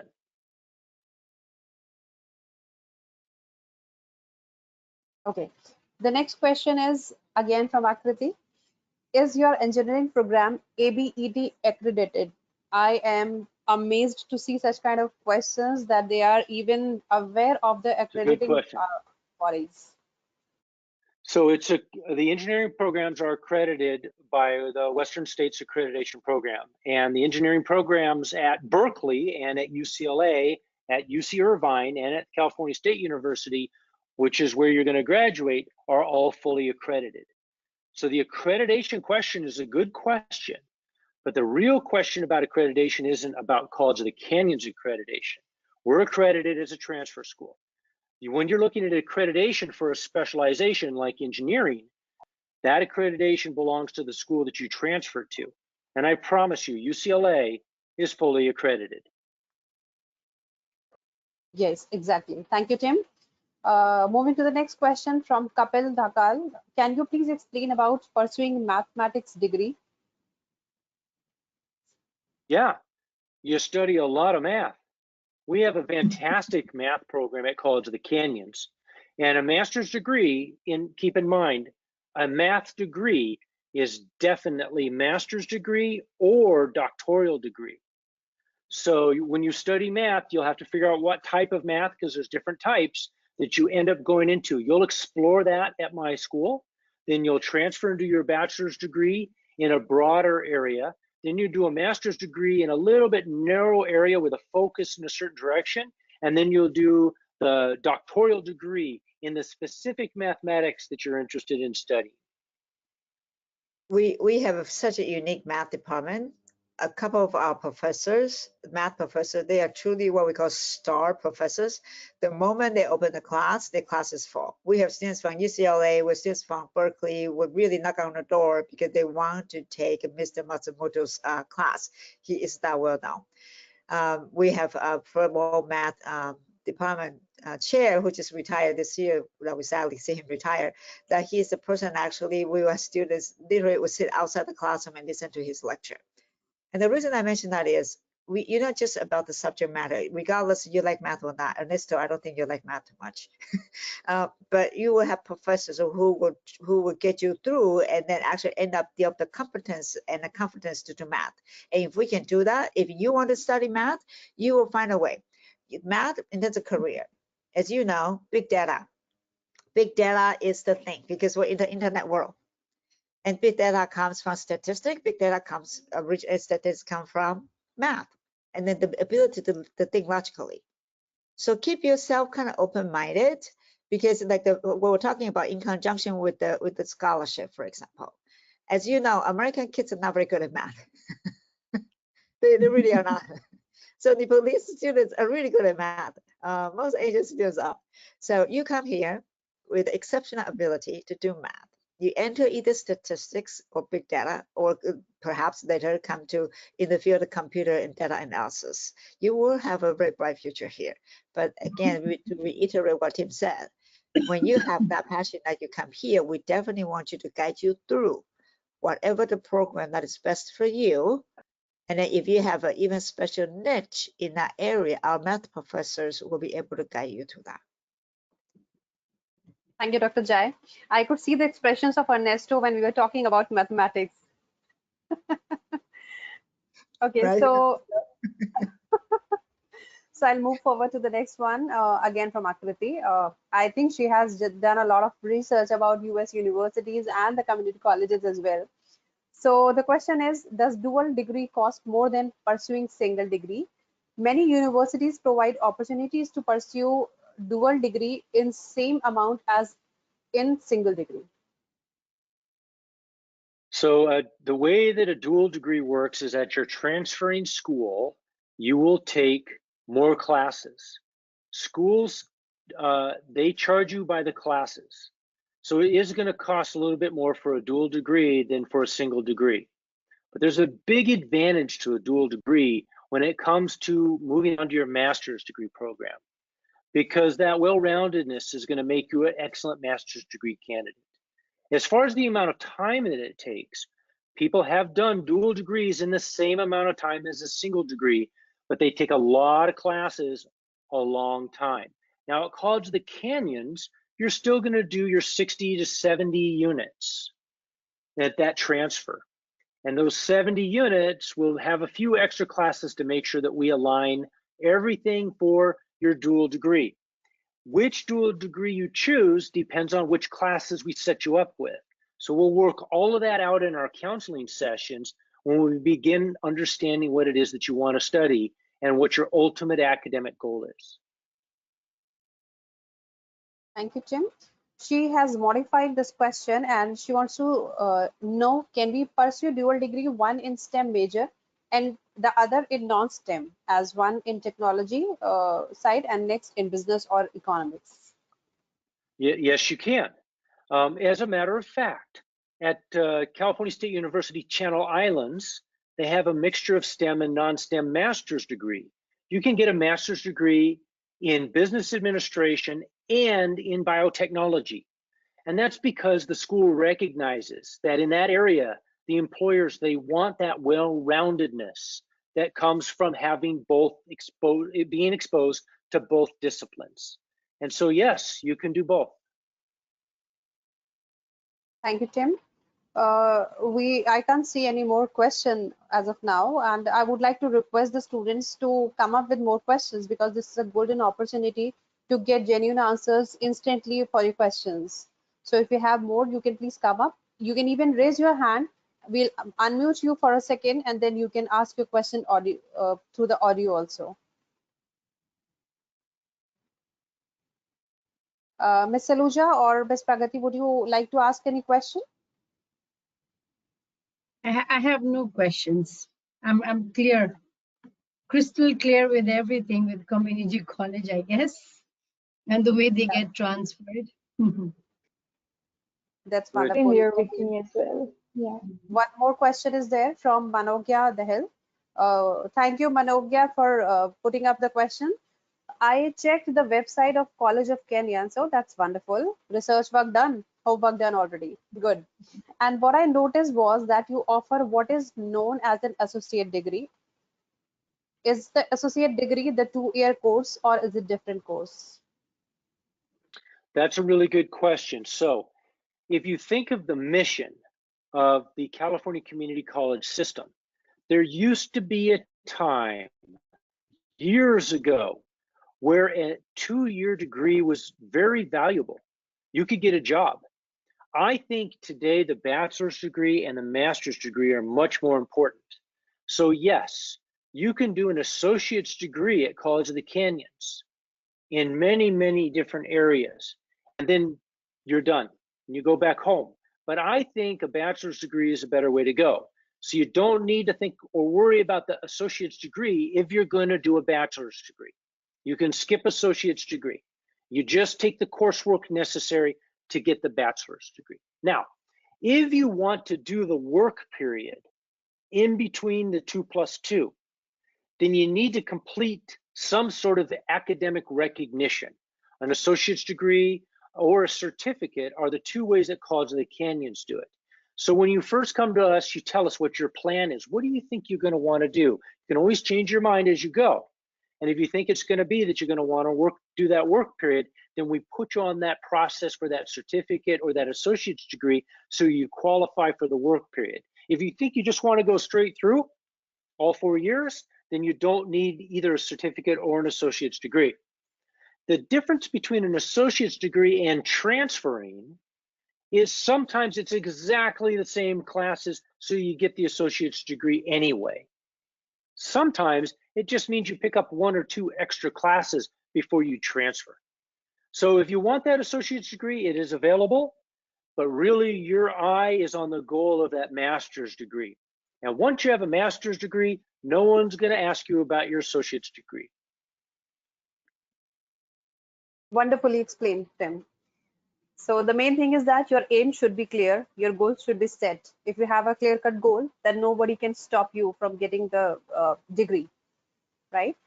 The next question is again from Akriti. She wants to know, I would say that she has really done a lot of research and she's keen to know number of things from you. Tim, she will not leave you unless you will be giving each and every answer to her. So the question I love is, it. yeah. So the question is, what does the COC have apart from taking classes and sports? Like, how does it help students, providing platform for making students stand out from other students? I love Right. that question. So first of all, that's a really good question. First of all, you're coming through the College of the Canyons 2+2 system. And so you already automatically stand out in California. Now, with that said, you also want to stand out a little more. There's 3 things that you can do. One is get top grades. Top grades depends on what you want to study, but get all A's. Be an A student. It doesn't mean you have to be perfect A student, but get top grades. That means you come to study for the purpose of being a student. It's like a full-time job. The second thing you do, develop leadership skills. And you want to demonstrate that you developed those leadership skills. And the best way to do that is through the student clubs. That doesn't mean you have to be president. You can if you want. It means you participate in that student club, because the 4-year universities that you transfer to, that +2, they understand that concept and that role of what leadership development occurs during the student clubs.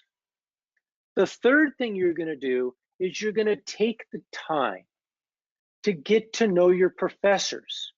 The classes are small class sizes. Like Ernesto said, there's not 300 students in this class. There's 20 or 30. The teacher should know you by your name.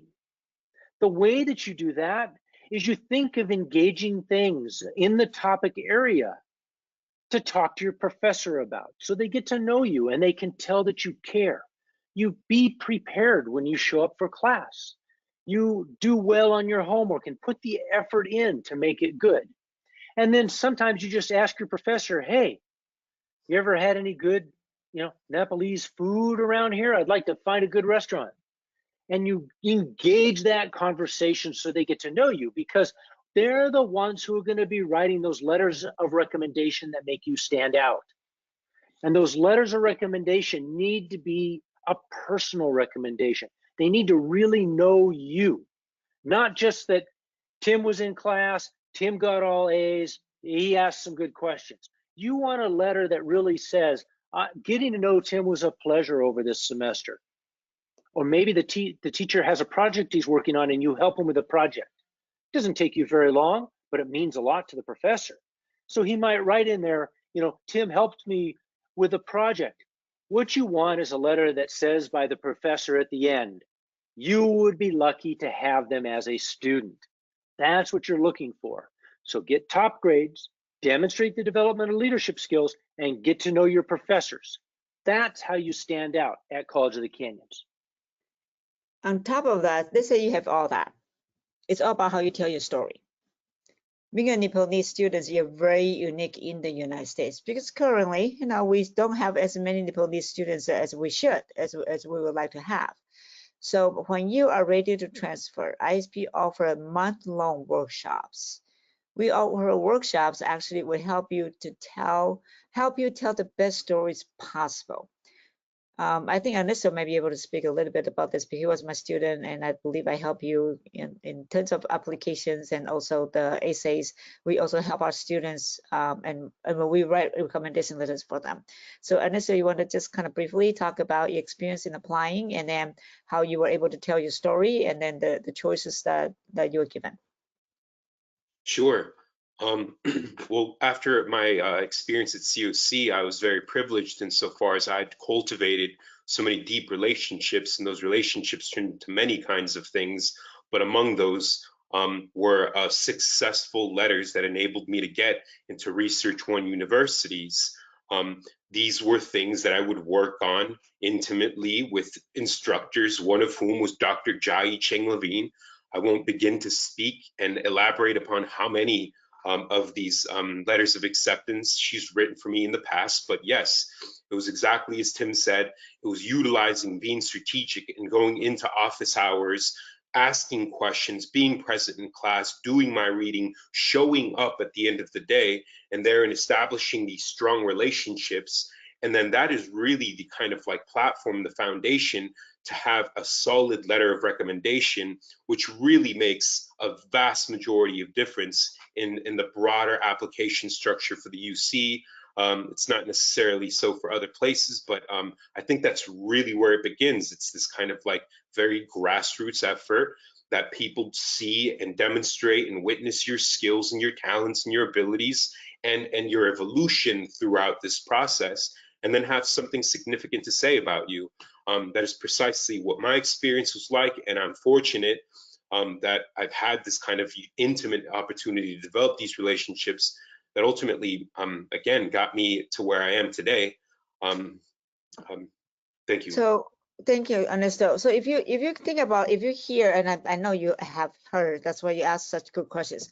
One, when at the team's presentation, the clubs are extremely important. So either you are president of the club, or you are secretary of the club, or public relationship of the club, depends on what you want to do. You want to be an engineer, then you probably want to be in a club, in the public relationship, that help people develop something kind of coding to help the club to have a social media campaign. You know, just as an example, Ernesto was very passionate about social justice. He's extremely passionate about environmental issues. He was the president of Students for Sustainability. And that's how well we know our students. I mean, that was what, 12 years ago? John Gerson, the one who went to Harvard, now is a big lawyer at one of the biggest law firms in the country, and now is just volunteer for us. Dr. J, what do you need? I said, well, you need to help my student. He's a lawyer, so with the new guidelines from the Department of Homeland Security came out, I said, John, take a look at the lawsuit that MIT and Harvard are filing against the U.S. government. Read it, tell me what it says. And he did. Why? Because our goal is to help students reach their potential, whatever the path that they want to go. And then when they get there, we know they'll come back to help us. So you come to us, you want to do something. I said, okay, so I will tap you. I'll tap into the resources that COC and ISV have developed in the past years. And I say, hey, I'm this student from Nepal. I want to make sure that he or she get to the degree that he wants to get into. So what clubs that what you would recommend him to do? You know, should they run for the associate student government? And I will talk, if you want to study political science, we have 2 star professors. Hey, Professor David Andrews, a lawyer himself, who is not the academic president. This student wants to study political science. This student, she wants to go to Berkeley to become political science, like my daughter Dana. Help her. They will help you. So with all this is the resources that, you know, you will be the brightest students, but the brightest students' light will be hampered without resources. The resources is to polish you. Polish to that, so your application, when people read your first paragraph, they will say, I want the student to come. So that's our goal. Our goal is when you apply for any school, I want people to read your application and say, I want the student to come. And then we will write letters for you to such. If you have something for us to write, and we'll teach you how to tell your story. We're touching that, we will advocate for scholarship for you. And that's a letter I wrote for Ernesto. That's a letter I wrote for John and for so many people. So we not only will write letters advocate for your acceptance, we will write letter to advocate for your scholarship, for the consideration of scholarship. But you have to give us something to write about. From being from Nepal, being a collective culture, we know you are being able to come to the United States is because your family put money together. So your future is not about your future. Your future is about the future of your family and your society. We will talk about that. We'll talk about how the things that you do at the College of the Canyons are really not just selfishly for you. And then that also what makes you stand out. But you need to have something for us to write. And then we'll teach you how to do all those things. Thank you, Dr. Zahid. That's really appreciable. I can see 3 more questions over here on my screen. Let me just check. One of the student, I think Pranav, wants to know about the campuses. Yes, Pranav So Shah. a description of kind of what the campuses are like. What's it like to be on campus? Is that the question? He just wants you to talk about the campuses of College of Canyons. Okay, so there's 2 campuses for College of the Canyons. one on either side of the Santa Clarita Valley. One is a small campus located up in the hills with a beautiful view of the hills. And the other one is a larger campus with all the sports facilities, and it's located with a beautiful view of the mountains. And that's kind of why it's called College of the Canyons, is because we can see the canyons from our campus that are all around the Santa Clarita Valley. So the campus has different buildings on them, of course, that you're used to in the Valencia area. And they also have a university center, which is where our local students take their master's degree, bachelor's degree, and doctoral degrees right here on our campus. And then there's a lower part of the campus, which is where all the classrooms are, and all, of course, all the grass areas and where the students hang out, and the student center and things like that. It's a nice place. It's a drier, desert-y environment, but it's not the same as a really Sahara desert. It's very green with lots of plants and lots of flowers. Would you like? Canyon Country. Oh, I will let you finish that thought. Sorry, Tim. The Canyon Country campus is located on the sides of the mountains, and so it's a steep campus with different levels, and it has this beautiful building built that you can sit and study in, and you can look out down the canyon, and it's one of my favorite views. So that's a newer building at the campus. A lot of our buildings are pretty new. They're within the last 20 or 30 years, and so that's the kind of what the outside of the campus looks like. On the inside of the campus, our classrooms are all fully equipped with the latest computer equipment and whiteboards and ability to bring in all kinds of video to make a really robust learning environment. And so we have all the tools necessary for all of that. We also have a lot of classrooms which are dedicated to certain things. So of course we have chemistry lab classrooms and biology lab classrooms and physics. We also have lecture halls, of course. We also have classes which are dedicated to things like illustration or radio and television or journalism, those kind of things, sort of the multimedia kind of things. And we also have classrooms dedicated to dance and to theater because we're close to Hollywood, California. So there's a lot of demand by students to learn more about how theater works and to be able to exercise their dance skills and develop as dancers and as actors. Of course, we have all the areas for sports, and I showed you the sports list. So we have American football, we have soccer, which we call soccer. We have baseball and softball. Of course, there's golf courses in Santa Clarita. So there's golf. We have great tennis courts. So if you happen to want to learn a sport, you can learn a sport here. So being on campus is sort of this environment where it's really designed for studying. We have a great library, which is dedicated for student interaction. Libraries aren't the same as the old days when you had to be very quiet. Our libraries are places to engage with other students. We also have this place called the Learning Center. The Learning Center is free tutoring. It's a beautiful facility. In every subject, international students can take all the tutoring they need for free. And so it's a beautiful campus. It's a great place to study. It's a very Southern California experience. Should I play the short video to show the students what the campus looks like? Do you think we'll be able to do that? The 2 minutes video? We can try it. The bandwidth usually doesn't work, but we can try. Dr. Jai, if you don't mind, can I just read 2 more questions so that Yes. the questions can be answered first? Thank you so much. Thank you. So there is a question from Manogya Dahel. Ms. Saluja and Pragati, I would definitely like to say that your students are very, very keen observants. So the question is, earlier in the session, you showed a certificate from the university. So there is no acknowledgement of the COC, or do you provide a separate certificate? This question has got me worried because there was no acknowledgement of your college in that certificate. Tim and Dr. Jai, you both will have to answer the question, I would say. I can answer that question. It's a very sad thing. You are going to remember St. Xavier. You're going to remember UniBrijj. And of course, you're going to remember California State University or University of California. everyone is going to forget College of the Canyons. You're not going to, there's nothing on your diploma that says anything about College of the Canyons. Your diploma is exactly the same as if you went all 4 years at that school. Yeah, I want you to remember me, and our students, they come back after they graduate and they come have lunch with me.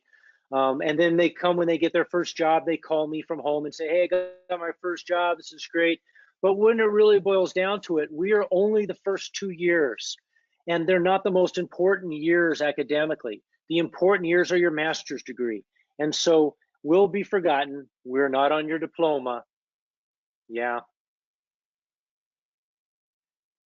So again, I would like to say that you just need to focus on your ultimate goal. That's it. Yep. The next question is from, let me just get the student's name. Okay, we have got more questions. Again, we have got a question from Akriti Karki. What type of classes are you conducting for students currently at this moment where pandemic has hit? Will there be a fully online classes throughout the fall? I'm asking this because of recent rules of F1 visas of students. We really need to consider these things and make decisions. Wonderful question, Akriti. Yes, I really appreciate the realistic point of view all of you have. These questions are excellent.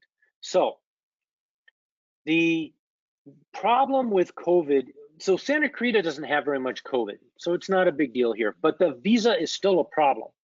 Getting the visa offices to open to issue the visas is going to be hard. Fortunately, College of the Canyons years ago developed an online program. So you'll do your first year in the 1+1+2. Your first year is going to be distance learning. It's a combination of all sorts of different ways of learning the topics that you need to study. It's a very robust learning environment. We use a computer program called Canvas to do it. It's all web-based, but it's lots of interaction with either the other students and with the teachers, and lots of hard work. It's not easy.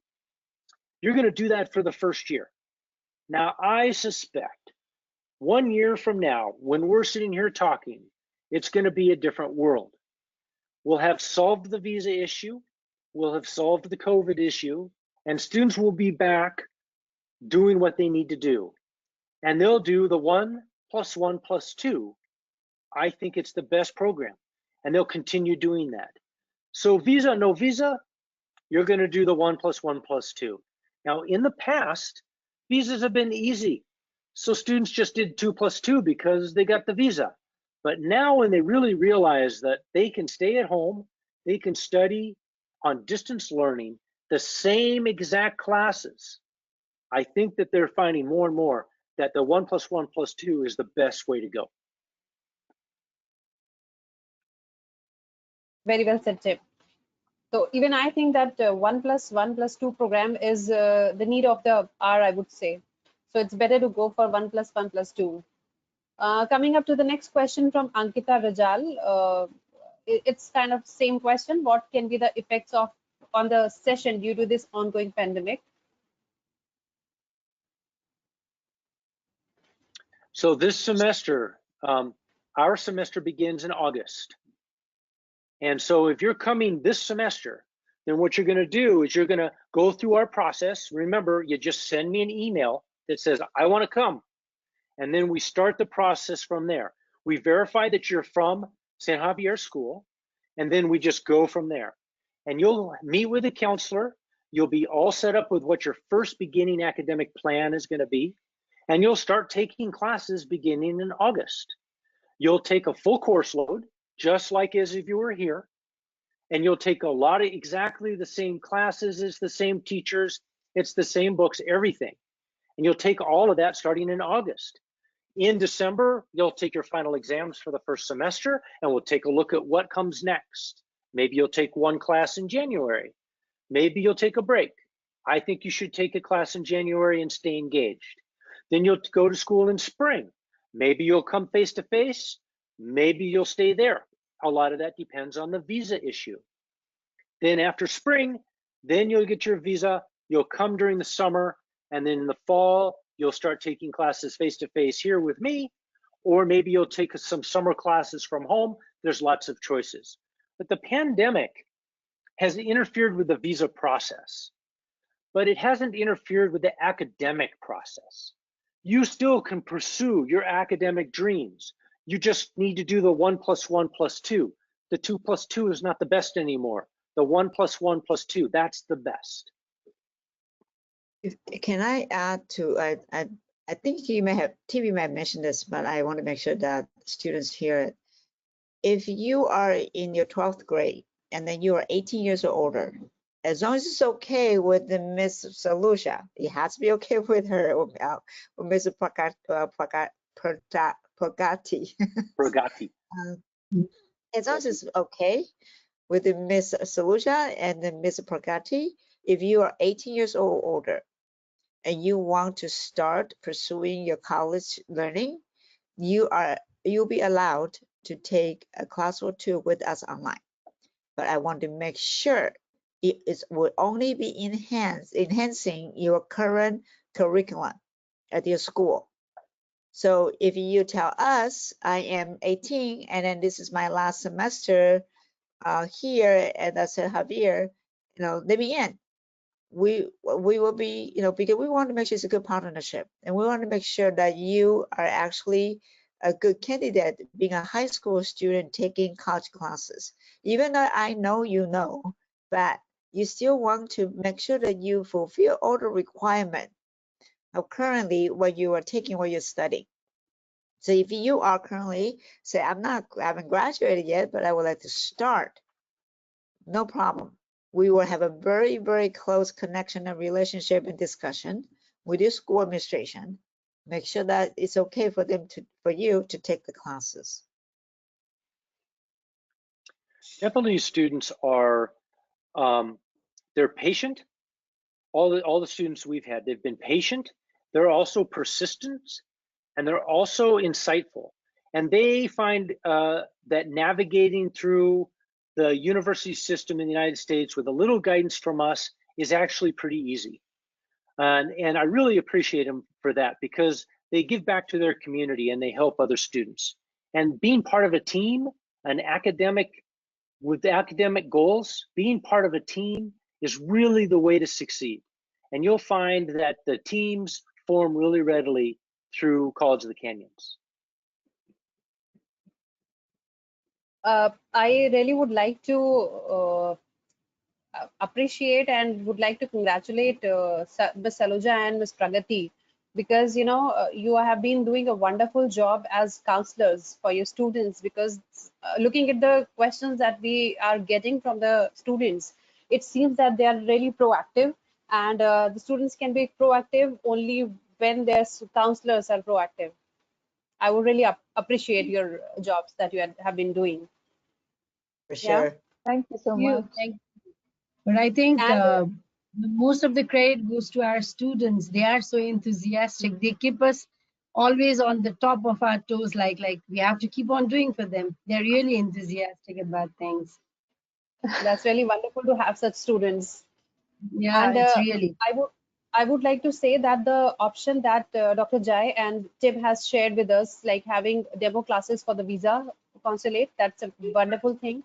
And I think most of the students from Nepal would like to join those kind of classes, so that the fear that they have in their minds or their hearts to face the visa consulate and getting their visa rejected, they can overcome that fear.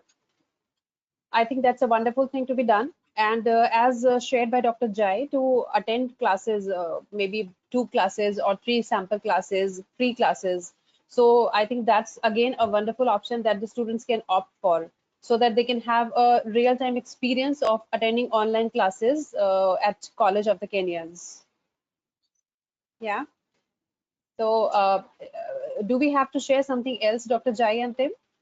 And it's up to you, because I know we are tapping into a lot of time of our school. So we'll be more than happy to send the links of the videos to the students who already registered for the webinar.